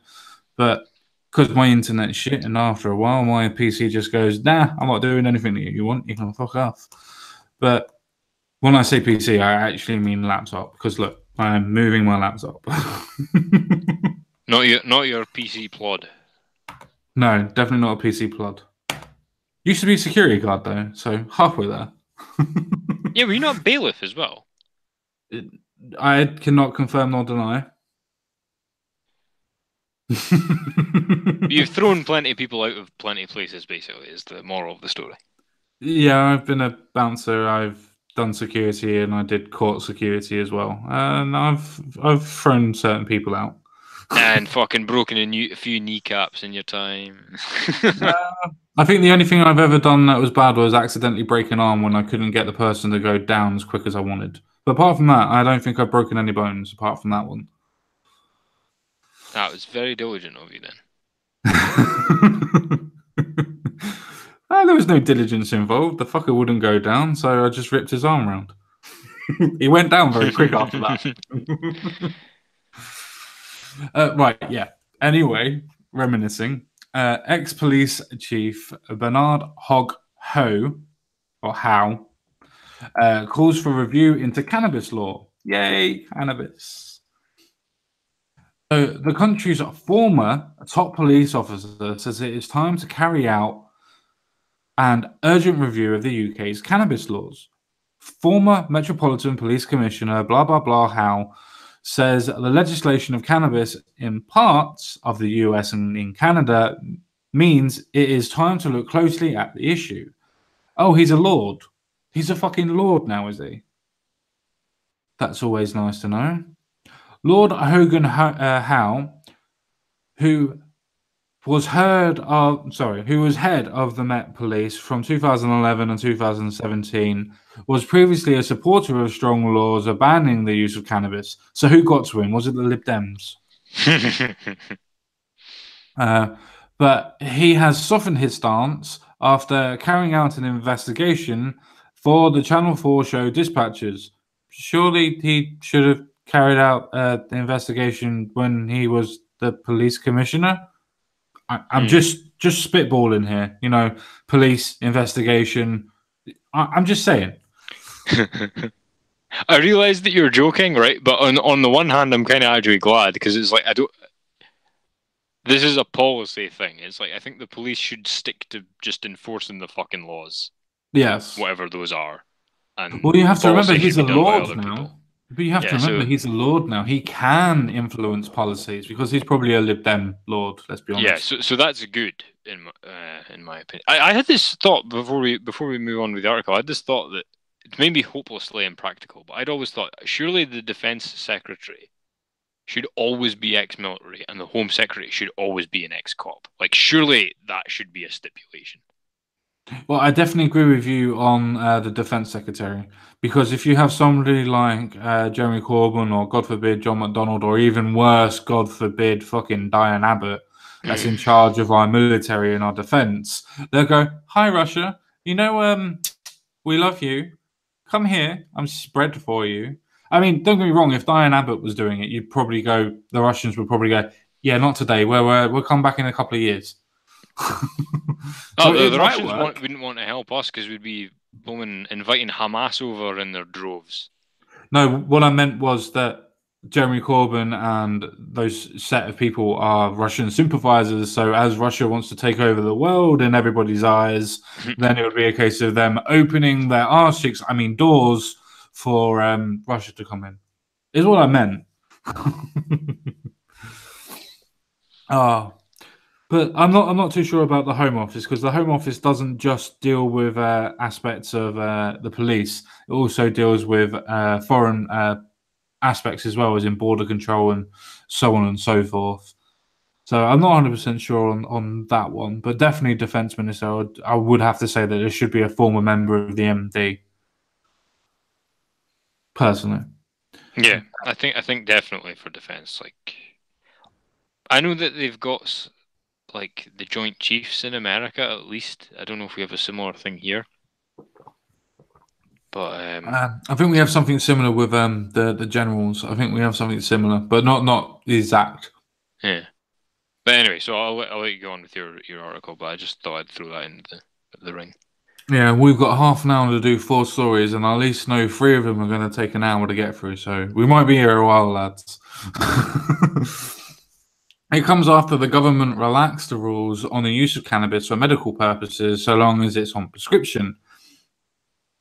The peer said, "We already know from the evidence around the world that where people use it for medical purposes, it slides into recreational. Surely it's better that we get ready for that potential change. I have not seen clear evidence to say change the law now, but I have seen clear evidence to say let's review it. But in time, limited way, not a kicking into the long grass way, because that's not a word salad in itself. I think we need to get on with it. Now the government has made it easier to get medical cannabis on prescription. But I've not seen clear evidence to say change the law now, but I think we need to get on with it." I mean, he's definitely a Lib Dem. He's just definitely a Lib Dem. That lack of stance is definitely a Lib Dem stance. There's no denying it. No, I completely agree. But also, I disagree. Yes, but also I disagree on your policy. But I agree with you that we should talk about it. We're lucky. We're not the pioneers. And we can learn from others' mistakes. The evidence is out there. And it shouldn't be ignored. Sorry, I was trying to do the X-Files one, but it didn't really come off well. So I'm moving on. I got the reference. Doctors will be able to prescribe cannabis to patients in England, Wales, and Scotland from the 1st of November for a range of conditions. I hope my condition comes into that. That would be fucking amazing. I'll have to have a look at that. I will have to have a look at that. I had no idea this was happening. No. So, brand new law, people. We've just discovered that the law is changing on the 1st of November for a range of conditions. So, you heard it here first. And if you didn't, fuck you. So, I certainly hope fucking chronic horrendous joint problems comes into it, because that might be handy. Yeah, that would definitely be very handy for I think at least 2 members of the panel. The funny thing is, I tried that CBD stuff and it did take the edge off, but I think I need like a massive quantity of it. I'm not decided on whether there's any use in that, and that's essentially weed with the highness taken out, which actually suited me because I don't like being intoxicated like that. But Sure. well, I think it helps. unless it's deliberate. Well, I think the THC actually helps because with the THC, it's a relaxant more than anything. You've got the CBD that actually alleviates pain, kind of relaxes you, but you've also got the THC that also gives you a euphoric sort of feeling to it. It's like trying to say, well, we need Well, to use also positive opiates. emotion also dampens pain as well. So Of course, but it's like trying to say with opiates, oh, what we need to do is separate the addictiveness of opiates and the pain relief that comes with it. Oh wait, no, we don't. We just shove tablets down our mouth or give liquid morphine to people when they're injured. That's what we do, as well as diazepam, marrazepam, tramadol, amidol. I could go on. Xanax. hello, you cut out a little bit there. Did I disappear? No, I was probably talking about drugs, and YouTube decided that it wasn't a good idea. I'm guessing that's what happened. Yeah, that looks like what's happened. So good no, idea, my bad Wi-Fi idea. is jumping. Are you still there, Compo Point, or have you disappeared? Right, I should be here now. You are here at this moment Excellent. in time. Right, that's it fixed. It's okay. Yeah. I was going to say, good idea, bad idea. I'll quickly go first. Good idea. Yes, good idea. I think that all the problems that we associate with weed come. I don't use, by the way, so I'm fairly neutral on it. All the problems we associate with it are people problems. So it's like, oh, people will abuse it. Well, people abuse things. We need to crack down on the abuse of substances, and I think this is another thing I spoke to a Canadian about. I think use of it will actually go down because if they legalize it, I think that when it's illegal, and I've seen this happen to people I know, when it's illegal, you have to ingratiate yourself with people you'd rather not ingratiate yourself with in order to get a hold of this stuff. And then they kind of you'll have seen it happen as well. You've got it's almost like an initiation. Like you have to go and see these people when they want to see you, and get high with them, and have an agreement with them, and there's all this fucking baggage that goes along with it. And then you're like, well, in for a penny, in for a pound. You see people buying like shit tons of the stuff just because they're there anyway. They don't want to get caught, and the guy might be arrested next week. And it's like, you know what? See if you could just go to a shop and it was easy as buying a packet of cigarettes. Yeah. I think use of it when I was a bit younger, when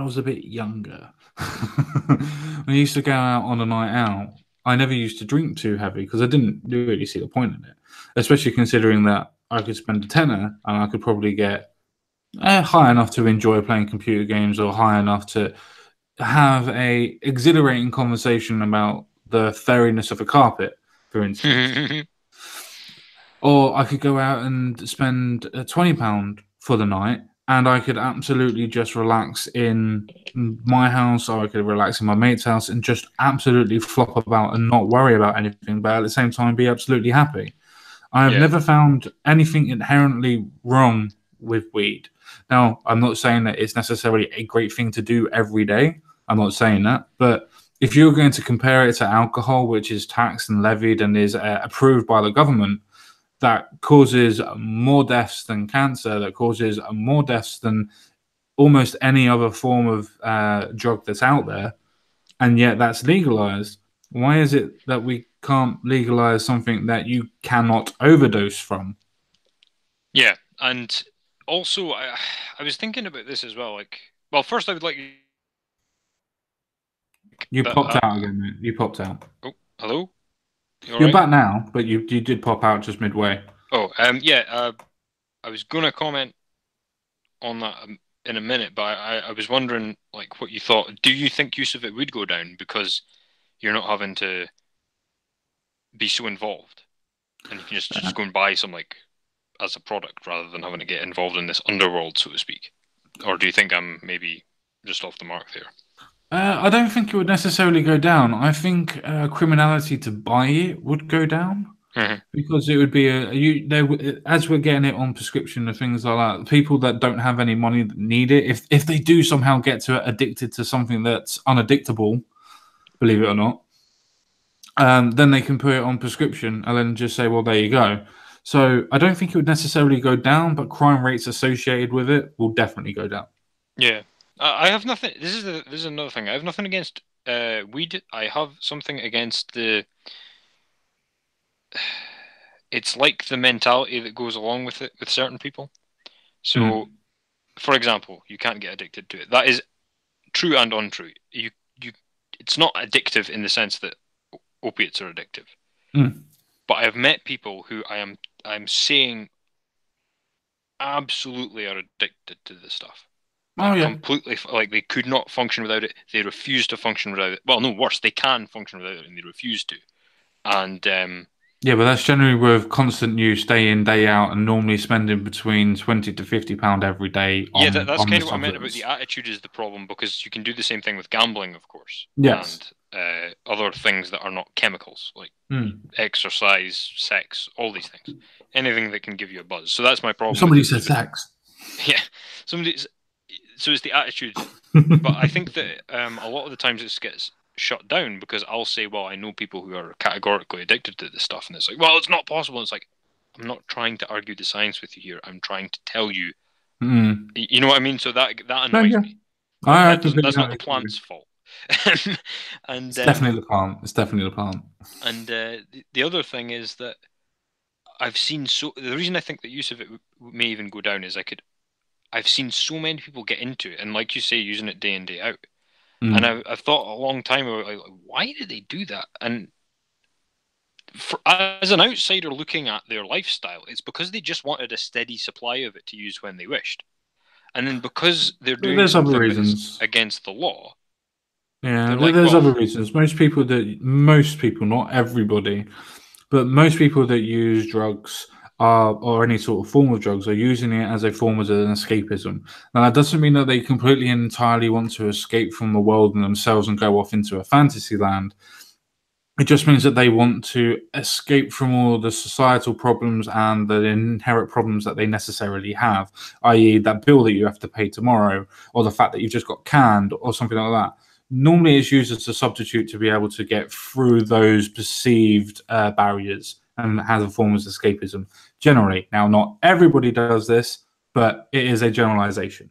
well, that's kind of leading into where I was going with it, which is I see these people who they can get a steady supply of it Hmm. for themselves, but then that becomes a steady supply for their mates, and then before they know it, they've got fucking like bags and bags and bags of this stuff, and they just fucking take it every day because it's there, and you know they might be arrested tomorrow because they've got it on them, and like so they kind of stop thinking ahead in that regard because Hmm. whereas I don't, I think that knowing a lot of these people and seeing them, if it was a case of all that's happened because they wanted a steady supply that was predictable and that Hmm. they could choose how much they wanted. Now, if it was a case that you could go on Amazon or go to the corner shop, I could fully see these people I know who take it every day, like most of the day. I can honestly say, I think those people, if it was legal, would only take it on a Saturday for a party. If it was Possibly. legal, and that's what I mean when I think use of it may actually drop rather than go up. And even if it did go up, again, who's to say that's actually a bad thing if Yeah, like, well, I would you mean, want a bunch of stoners? Like, pizza sales will go through the roof. The economy can survive off cookies alone. exactly. Cookies and milk and cartoons. But no, I have to actually partly agree with you. I mean, there are certain instances where I think that the world in itself looks at people that take cannabis or things like that and say that it's a form of a gateway drug. Hmm. Now, personally, I think that certain kids, not adults that take it, but certain kids will look at it and think, oh, it's cool to do, like they used to do with cigarettes and things like that. The reason why is because they see people that are older that are doing it. Now, this doesn't necessarily mean that it has to be their mum, their dad, or their brother, their sister, their whatever. It could be matey boy that's at the end of the balcony that is smoking it on a regular because he's got no mum and dad with him and it's his way of coping with it. But because you see somebody doing it and you know it's illegal and you know he's not supposed to do it, you want to do it. So what do? You go ask him, think that there's nothing wrong with it, so you take some, and then you carry on. Now, that doesn't mean that it's a gateway drug, but what I'm trying to say is that because people see and perceive it as cool, then people want to do it more than just because it's a pain reliever or a drug like alcohol. It's like all you want to do up to the age of 18 or 16, depending on the age of when you're allowed to get drink, all you want to do is drink. But when you get past 21, 9 times out of 10, you go, I'll have it when I can be bothered. Yeah, no, I can fully attest to that, and that goes back to what I was saying about the education system as well, because like there's 2 points here, and they kind of fit neatly together. Which is, I think that this is all viewed as like a rite of passage of becoming a teenager, right? Yeah. I don't think it is. I think it's the education system, because I was thinking about it. Imagine you got a job. We don't need to go into what the job is. It really doesn't matter. And you're at it for a year. And in that year, your missus comes and says to you, it's like, since you started this job, you've been quite antisocial. You're drinking every chance you get. You started smoking. You're hanging around with people that you shouldn't be hanging around with. You're stressed out your box, and you're looking at getting into other drugs. That would be an alarm bell. Like, you would need either psychiatric help, or you'd be going to your doctor, or you'd be giving up the job. School, a lot of kids, like many of my friends, for example, were taking the drugs to cope with school because it was so fucking stressful or boring or what have you.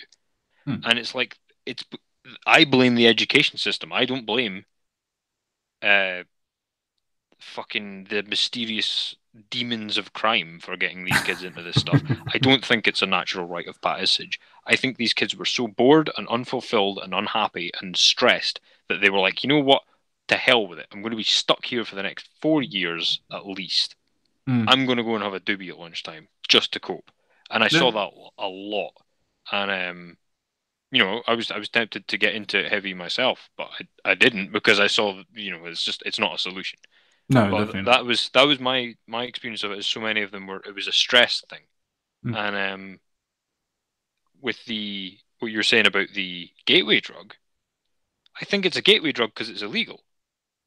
I don't think that it's like, you know what, that doobie was great, I'm gonna crack on with the heroin. I don't think that happens. I think what happens, and there's plenty of actual fucking crime reports and stuff that corroborate this. What happens is you start going to the dodgy fellow for weed. He says, I've not got any. Or I've got some, but you come to this party with me. Oh, by the way, do a line. And then it's like, okay, so you do the line because you don't want to piss the guy off or because of peer pressure or whatever, and then now you're hooked on coke and weed. And you just wanted the weed. And then now you owe this guy money, and then he's like, now they're lacing the cocaine with her. Like, this happens. Now, if it was just a fucking startup corner shop that just sells weed, I don't think it would be a gateway drug at all. I really don't. No, I completely agree with you, and it will cut out the instances of being able to pull people in, even if people don't believe there is a gateway drug, as in the accent of people going, "Oh, if you take weed, you're going to take cocaine." No, it depends on the circumstances, and it depends on how the dealer is and how your friends are. But generally, your friends will look for a different type of high because they're experimenting. And generally, it's one of your friends that normally come out and go, "Oh, look what I got! I got this," and you're like, "Oh, what the fuck is it? It's powder." And then you're trying to find out what it is and whatnot. So yeah, I kind of agree with you on that point. There is a story that I actually really want to get onto, to be honest, though. Oh yeah, fire on. I'm unless you have anything more to say, I'm happy to fire on. No, I'm definitely happy to fire on. I don't really think there's too much else to say. I think we all agreed that smoking weed is a really good idea, and it can lead to cocaine. No, I don't think we agree with that last bit. But I thought it would be interesting to do this story because I don't think anybody, and I don't even think CC has done this. I don't even think Conscious Caracal has done this one yet. So I'm quite interested in it. And this is South Africa, by the way, not America. So looks like you can kiss your gun goodbye.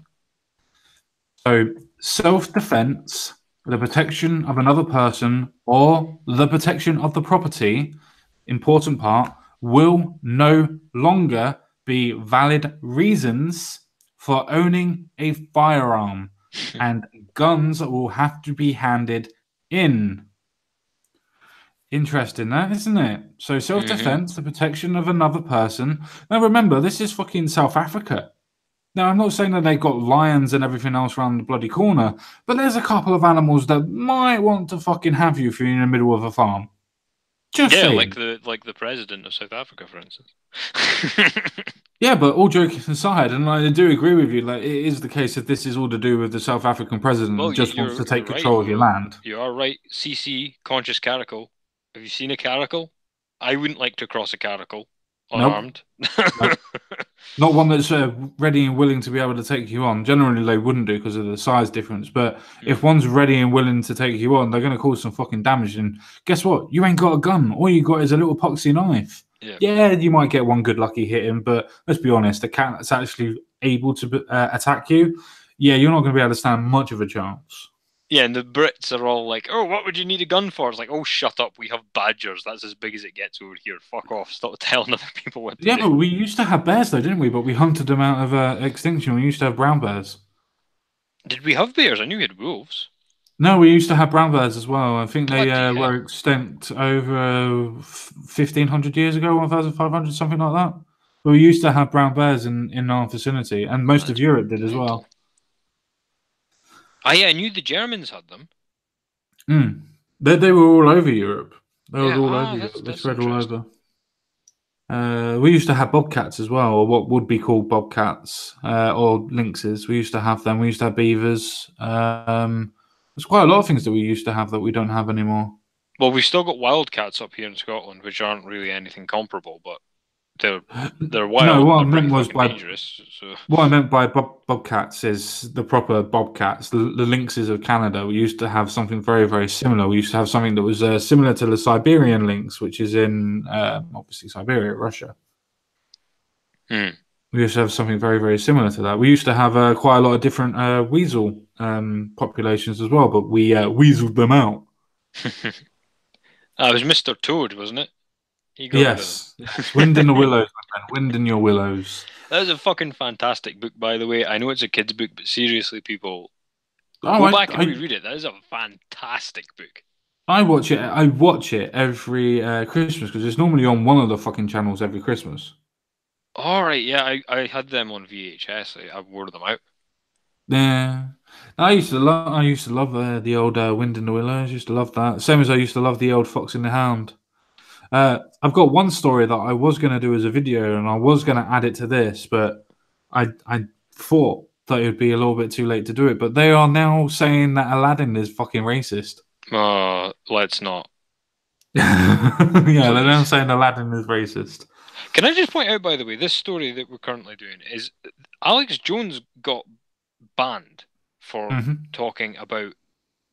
Well, this was the excuse they gave. We know that why he really got banned is because they just wanted rid of him. But like the excuse given was that he was inciting hatred, and the example they gave of that was when he was saying they're going to try and take your guns or take your right to use them, and therefore take them de Yeah, facto exactly. anyway, so that they can come and send whoever after you, so that they, like Antifa can just come and like wreck the place. You've got to be ready. He obviously said it in a more shouty, red-faced, fucking mental manner than that, but that's what he was saying, and they were misrepresenting this as a call to arms. It's like Alex Jones isn't really known for his nuance. I think if he was calling people to arms, he would just fucking do it. Yeah, And he's not that intelligent. yeah, exactly. I'll And be so honest with like, that. if that was so out there and impossible, Mm. why is it happening? But then you have to remember this is obviously in South Africa, not in America. But No, but the it can principle's still the be same. it can still be transplanted, planted into American society. Yeah, because If people imagine had if done the that. fracking in America, right? Imagine Mm. if because there's some dodgy shit goes on. America's a big place. There's a lot of land in America. Imagine Mm. somebody wants your house for fracking areas and you won't give it up, and they're sending guys to intimidate you, but you've got a Exactly. nice AR-15 on you, and they just leave you the fuck alone. But then they know that you've not got anything. Yeah. they're going to send 50 guys. Yeah. You know, My baseball dad's bat. argument. My dad's argument, because he's a staunch believer in not having guns, and my dad's argument is always, well, if they know that you've got a gun, then they're going to come in with a bigger gun. It's like, no, if they know that I've got a gun, then they're not going to come into the place because they know that they've got a chance of dying. Yeah, like, well, they say the old saying is an armed society is a polite one, and Yep, I really completely think agree. it's true. I completely agree. with I mean, Britain, my it's dad's difficult because we I would be don't know talking. about that. I don't know about that, because a lot of people always go and say, "Oh, well, Britain's unarmed." It's like, well, the farmers ain't. There's quite a lot of people that actually still carry shotguns and some forms of rifles as well. Not necessarily big ones, but they do. For instance, there's quite a lot of pest controls to deal with rabbits and birds. They can carry certain levels of guns. I think 2.2s and 2.4s that they're allowed to carry. Those are still classified as firearms, believe it or not, and they can still actually at least seriously maim people. Now, I'm not saying they can kill people, but we still have those restrictions. Now, if you were to go on an American system, it would still be a case of people would have to do training. They have to be able to fire a gun. Yeah. As Stephen Crowder's already been through, when you go and buy a gun, you have to show that you know how to use it. You have to show that you have to go through a course before you can buy it. And I think that's all well and good.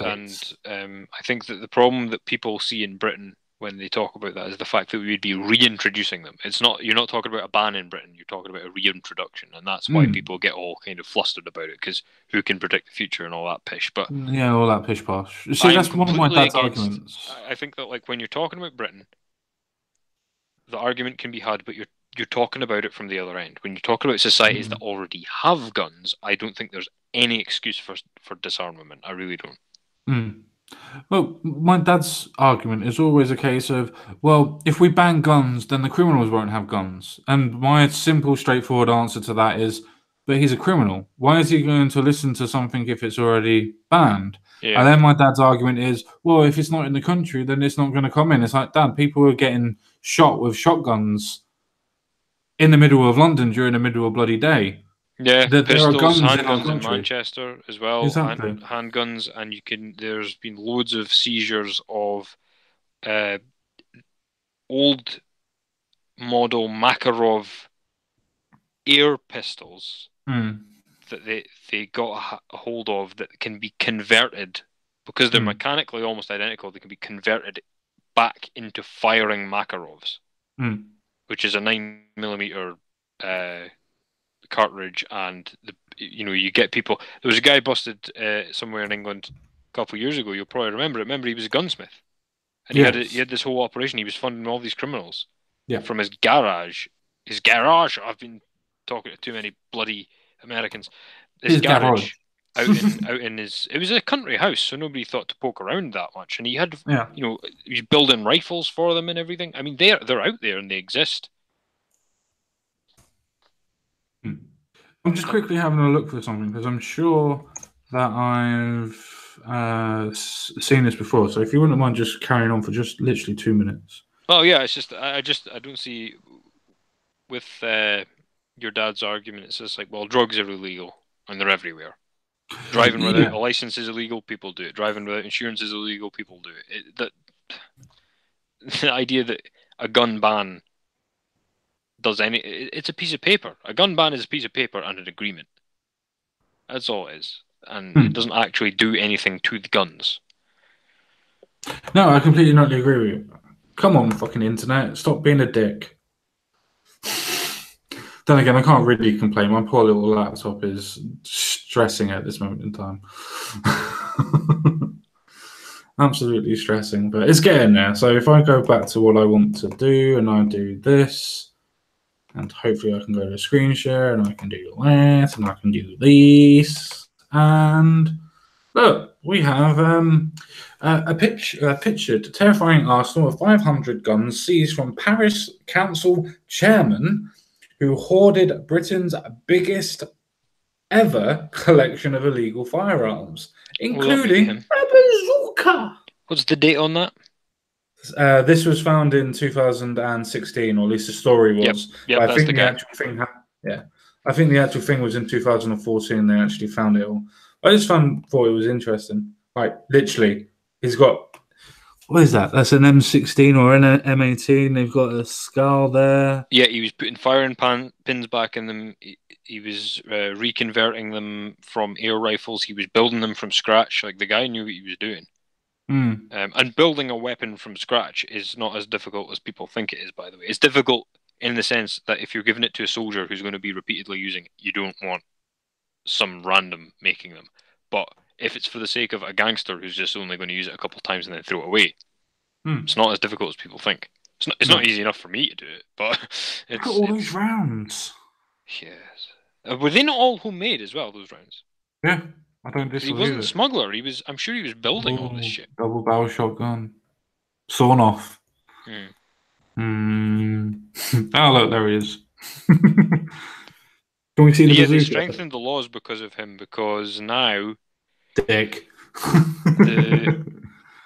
the barrel can't connect to the receiver. The barrel also has to be blocked. And it has to have the magazine well blocked as well, which is Is that an M14? An NK14, sorry. The sniper, Russian sniper rifle. No, I don't think so. No, the top one. Yeah. I couldn't tell you. They look a bit. Oh, fucking old MK. Anyway, I don't know nothing about guns. Well, that's an Uzi if ever I saw one.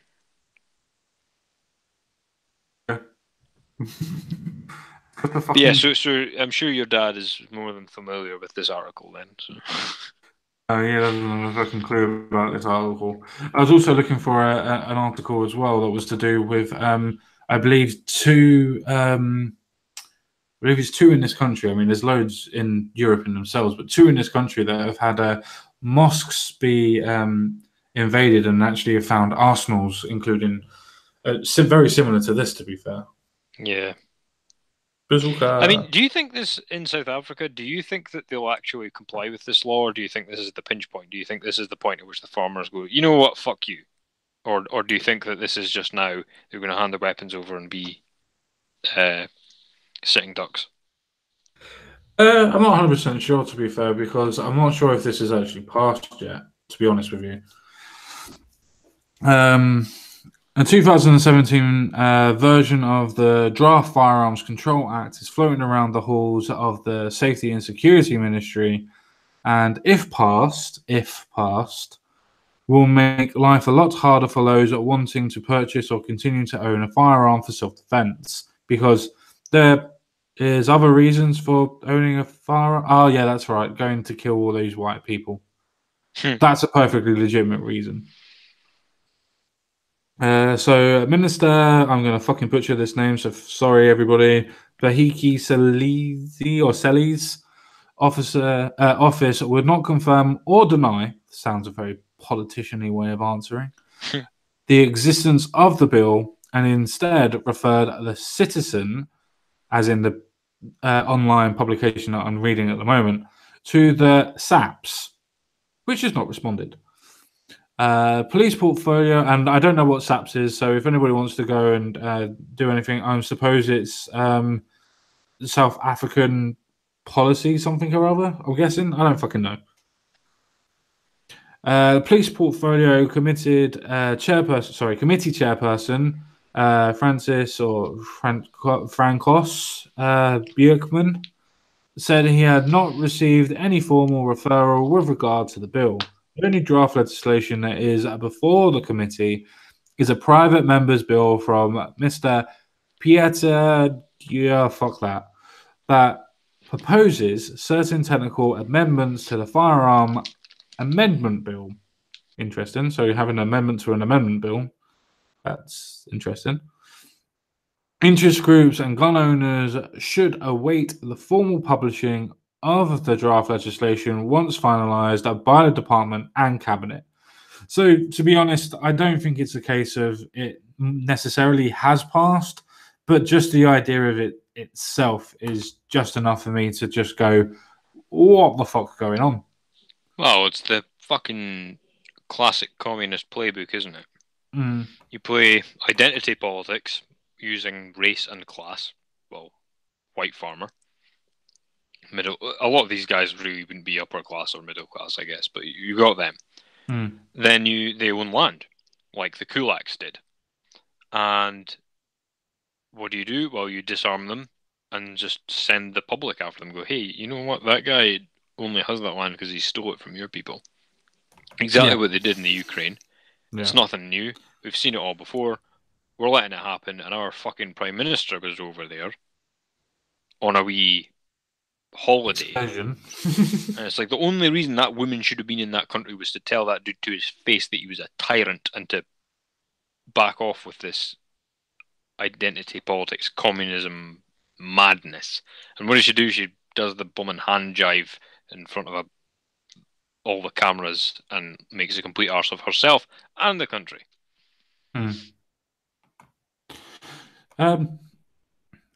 I'm really confused by this because it just shows you that if a country does have legislation and does have enough power to be able to provide this legislation, then it doesn't really matter at this moment in time what people want or what people do.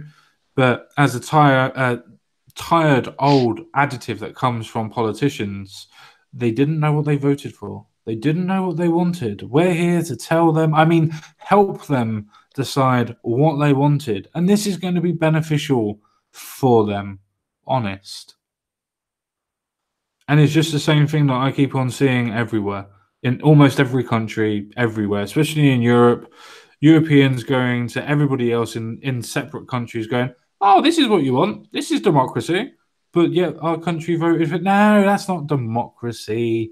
Let me tell you what democracy is. I just keep on seeing it everywhere. Go on. I was reading about ancient Greece, and it was interesting from that standpoint of, in ancient Greece, not everybody could vote. But everything was voted on by everyone who could vote. Yes, they were a direct democracy where the Romans were a republic until it turned into an empire. That I found very interesting, and I think perhaps we could learn from that. No, direct democracies don't work. They destroy democracy in itself because nothing ever gets fucking decided. But that's what I like about it. No. Damn, the government's paralyzed, and I'm just like, yay. Yay, we can't decide if we're going to get £1 million for schools this year or 6 million. Yay! Well, it means that they only vote on things that really fucking matter, so they only propose things that really matter. But you said that they're going to vote on everything. That's what direct democracy is. Well, exactly. So if you know that you're going to have to vote on everything, you're not going to be bringing forward the legislation on cabbage. I don't know. Some farmers might want it. Some farmers might want it. I want cabbage that is dark green, not light green. So there was that. That was interesting, and I thought we could learn a thing or two about that. The slaves and the fact that women weren't allowed and that non-landowning men weren't allowed, that kind of does put a slight spanner in my little humanitarian proposal there. But aside from those things... Yeah, we don't have slaves anymore, god damn it. Aside from those things... But I feel really bad about the South Africa thing, and I hope that bill does not pass. But the problem again is with this thing is if they do resist the legislation, and they do say no, you ain't getting our guns, they all have to say it, because if enough of them give up, even the ones that don't, there's not going to be enough of them left. Well, it would be like when it happened in Australia. I know it was because people will say that this is a gun ban. Now, indirectly to me and you and our understanding and to other people as well, that this is basically banning guns, but not just saying the word banned, which is the same thing as what happened in Australia, as in, we're going to stop you from using the guns, only certain farmers in certain areas can do this. But they kept on changing it all the time, especially after there was a 5 murder and suicide. Oh, by the way, just for anybody that wanted to know, as we're talking about guns, there has been a knife attack in China where another 12 children were seriously injured in a knife attack. Oh, only 12? That's small for China. Yeah, it's not too bad. Though there hasn't been anybody confirmed as dead. as of yet, which I'm keeping an eye on, which I hope there isn't. But just for people that say that people can't do anything with knives, go have a look at China. Yeah, 24 was one in the northern province. Province, yeah, Gaizan or Gizan province. Yes, that And it was done sounds. by a girl that just Yes, went yes. into a school, Yeah, and university type that was thing. it. Yeah, and she just went around fucking stabbing people, and it was like a case of, yeah, okay, people were screaming, but nobody heard any shots or anything, so people were kind of just Well, looking nobody knew who around. it was until it was too fucking late when you got a knife in your chest because everybody's running and screaming. Who are you Yeah, running and from? Some girl with black hair. Yeah, well, they that have these helps. terrorist attacks they covered up as well because the terrorists go, right, we don't have any guns, and then they think, well, we could make a bomb, and then like we could do just as much damage by going to a supermarket with a machete, Yeah, or smaller knives because of the stabbing as yeah. well are often even more deadly because it's like a case of if you think about it, you're running through a crowded mall, just stabbing people in the stomach as hard Yeah, as you can, as quickly as you can, and keep running. Who yeah. knows how many people could be dead from that? And that's what happens in China. Like 20s, 40s. I don't think it's ever gone as high that I've seen as 60, but it's been Oh, I up haven't seen it almost that that high. high. I thought the highest was 24. But I haven't. Dead, I don't yes. really. I don't really. Yeah, 24 dead. Yeah, sorry, not injured. That And makes it's like more of a sense. people want to kill somebody, they'll find a way to do it. Yeah. I've decided as it's coming up to 10 past 11, I am not going to do about the suspect that's been arrested in Florida and the pipe bombs. I do understand that the fucking title of the video is Pipe Bombs and Guns Rights, but you know, I think everybody's bloody covering it anyway. My quick point on this, without going through everything, which I did have things set up for it, is the person has been a long rap sheet since 1994, to the point of he also has bomb threats from 96 onwards. Um, and the bombs themselves, so far, from what I've heard from the FBI, 7 out of the 12 so far that they've actually found and analyzed, I'll get there, have been fake or duds in the FBI's words. Hmm. So I don't Sounds really about have right. too much to say on that. It just seems completely and utterly far fetched, and it seems like even if this is a complete and utter Trump supporter, which does look like that way, especially considering that he has gone off and supported Trump in so many other distinctions and so many other rallies. In fact, actually traveling to different rallies and everything as well. It does look like he's that way, but you know, not all Muslims are terrorists, but all right wingers are now going to be bombers. Yeah, who the hell even knows as well? Like, I mean, we've got people with the whole Comicsgate thing. We've had people who have been ultra SJW harasser, doxer assholes, Yeah, who people have gone into their background and found out that they were actually right wing trolls before, yeah. alt righters, like in the sense that you and I would use that term, not the way that Orange Man Bad says. And so it's like, who the hell even knows with this guy? Maybe he was Bill Clinton's fucking biggest fan 20 years ago, and now he's Trump's biggest fan, and next year he'll be bloody like who the hell even knows? Just Yeah. arrest the guy and call it a day. It doesn't need to be a statement about anything Well, wider than this fuckwit's the own funny thing personal is with this habits. bloke, the funny thing is with this bloke is that he's registered as a Republican. He's registered to vote for a Republican as well. Now, he's a convicted felon. Hmm. In America, convicted felons, regardless of when they have left prison, are not allowed to vote. Is that So, true? I knew they couldn't carry guns, but I didn't know they couldn't vote. no, they're not allowed to vote for a certain period of time, Oh, right. but they're not allowed to vote. And yet he's now and has been for a while, conservative Republican and actually been under that steam. He's actually registered for everything. Yeah. Well, whether it needs to be said or not, as well, is just don't fucking send bombs to people. Just Mm, don't. I don't care if they're nasty pieces of work and you hate them and they've done horrible things. Like, just political violence, no. Just yeah, don't. Because there's no end to it. yeah, So even if it's, you hate the Clintons and you hate Obama, and even if you know what? Even if it was a case of it was some foreign dude who wanted recompense because of a war that they caused or something, it would still be wrong. And if somebody sent a bomb to Trump, well, let's not forget they had the fake assassination attempt on Trump, and they had the Bernie Sanders guy shot up the baseball game. Do you remember that? That went down the Yeah. memory hole pretty fast. Yeah, no, I completely agree. So all these things happen, and there's no end to it. So just like even as repugnant as you may find certain people, it shouldn't ever be wobbly when people say this is bad. Do not fucking do it. Do not support it. Do not even tacitly say it's okay. I mean, you know, if you're memeing and trolling and stuff and you think it's funny, right? Fair enough, fine, whatever. Make a joke about it. But like, in serious discussions, I've seen people say both ways that it was either justified or they should retaliate or this is what it's going to be like from now on. No, just none of that, please.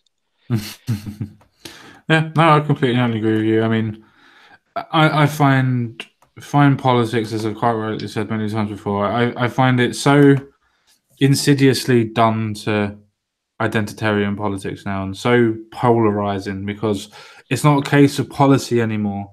People don't look at policies. People don't care about what is actually being made. All that people care about is he a socialist? No, then fuck him, he's dead. Is he a Democrat? No, fuck him, he's dead. Is he a Republican? No, fuck him, he's dead. Is he a Donald Trump supporter? No, fuck him, he's dead. And nobody looks anymore to what's actually going on. Nobody wants to see what the policies are. Nobody wants to interact and actually have discussions anymore, bar certain amounts of people. And that doesn't benefit anybody. It doesn't benefit society. It doesn't benefit your side. It doesn't benefit their side. It benefits no one. Yep, well said. Yep. I think that it's partly down to the media dying. They need to have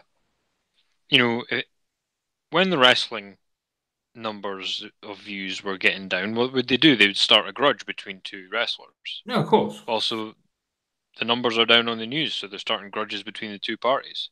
Well, even that, they're not doing the grudges between the two parties anymore. They're picking the side, and because they picked the Democratic side, or at least most of them have, now that they picked the side, they're now poking fun at the other side, and they're now villainizing the other side, or vilifying, sorry, the other side.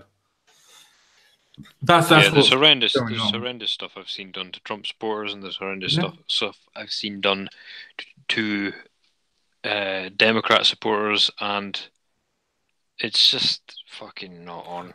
There's bad people on both sides, folks. There's bad people on both sides. Yeah, and I mean, it's like these are human beings, you know, like. Yep. Unless they're Antifa, they're not. I'm joking, but like seriously, like you're saying, just take a look at what's actually being said and see if you agree with it or not, just based on what is being said. Exactly. And what worries me a little bit about the current polarization is, and I don't think it's worrisome in the sense that if you look at the way things were domestically in America and Britain in like the 50s, 60s, 70s, the countries were way more divided than they are now. Yeah. The media didn't shout about it all the time, but like there was lots of, there was racial violence, there was like what we would call hate crimes. Yep. So, a lot of that. There was what they would call hate crimes. I wouldn't call them hate crimes. No, but you know what I mean? The things that would now be labelled as that, like, the gay bashing and racist attacks and police corruption, like on a really big scale and all that. Like, things are really quite good just now. And the media are determined to make people think that the apocalypse is coming. And what worries me is that in Britain and America, both sides of the political spectrum, and maybe this is just because I'm young, but this seems new to me, is they've started talking in ways, very, very totalitarian ways. They've stopped thinking of politics as a process. And it's now a thing to be finished. They can see an end point, and that's not good. No. Politics is like a continuum, and the conversation has to go on forever, basically. Yeah. And so if you've got either side talking in terms of, we're going to finally nail the Democrats, we're going to finally nail Labour. No, that's not good. Like, no. And I can't recall that happening. Yang. We need the opposites like yin and yang, because one will keep the other in check, and vice versa. Yeah, exactly. And I mean, the other thing is, don't confuse the parties with the spectrum. Like the Labour, for instance. Let's say that Conservatives stand for law and order, and the Labour stand for like Workers' people who've rights. had a raw deal. Mm. Who the system hasn't worked for. That's what they're supposed to do. They're not doing that. No, Like I've had a they haven't fucking done that raw. for years. Yeah, you and me have both had a raw deal from the system. Labour don't stand up for us. The Tories don't either because they're still defending the system. But that's what I mean is both parties are neither of them are doing their job. No, that's true. Completely not true. Well, now it's coming up to 20 past. I don't feel that we really need to go through any other stories. I don't really have much of a last word to say either. So if you wanted to... Oh, I do have something to say at the end, but I'll let you go first on the final word. Good stuff. Well, thanks as always for having me on. Good stimulating chat. I really do enjoy these talks, and I hope people find them as interesting as we do, and that we can be a viable alternative to, I don't know, 5Live or whatever. And yeah, just the polarization thing is real, but the division isn't.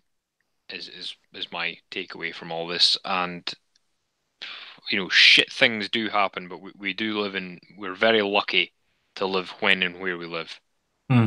That said, I think that the common thread running through all of those stories tonight is that people really need to be fucking honest and upfront about what their intentions are, whether they're police who have got a guy with a broken neck on their hands, or whether they're building an AI and we don't know what it's for, or whether they are a political party, or whether they are inciting violence. People need to just, honesty really is the best policy when you're trying to conduct yourself in like an honourable manner. So yeah, that's what I would like to see more of from all our politicians and all our police and all our public servants of various kinds, is just be more transparent and more honest. Yep. And I think that'll earn them our respect back. And as always, to everybody in the chat and to Mr. Common Sense Guy, I believe that you guys are all very decent, honest people who have no problem sharing your honest thoughts and scat porn. And thanks everybody.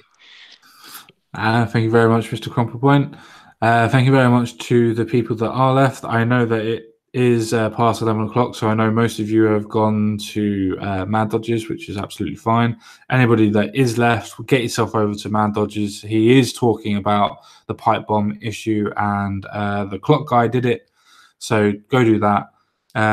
But I do have I do have something that I do need to say, and it's one of the reasons why hopefully I might be doing a video on Saturday, or I might try and get it in on a Monday. I do have a couple of videos lined up. I also have a Patreon sponsored video from a particular person that wants me to talk about the Knights Templar, which hopefully should be coming out Wednesday if I can get the time. If not, it will be out on Friday. This Sunday as well, me and Miss Quinn will be doing a live stream on Sunday, which will be called Sunday Fun Day, or Fun Day Sunday, whatever way we can be bothered to fucking write it, depending on how I can remember it. Which will be getting some crazy stories put in together, and us just having a little bit of a laugh, and just something to break up a Sunday for. So that could be anything, and you know what Bee's like, she's crazy as fuck, so I'm sure it'll be something interesting to watch.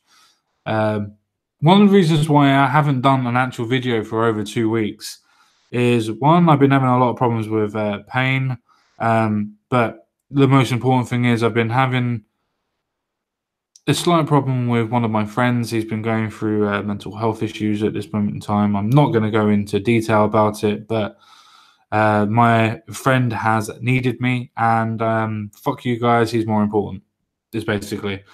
So that's the reasons why I haven't been around. Hopefully I'll be able to sort some things out very, very soon. The friend in general is starting to get some good help, so hopefully everything should be starting to get back to normal, and hopefully I can start doing some stuff as well. I'm also thinking of making a gaming channel very, very soon. once I can actually get myself an actual PC that fucking works. And then I can start sorting that out and start streaming some games on Twitch and onto YouTube themselves on the different channel. So hopefully, guys, that will be any sort of questions that anybody has for me personally or anything else like that. And I can't wait to see you all on Sunday. And let's have a good old fun day on that day. So with that being said, guys, thank you very much. Speak to you all again real soon.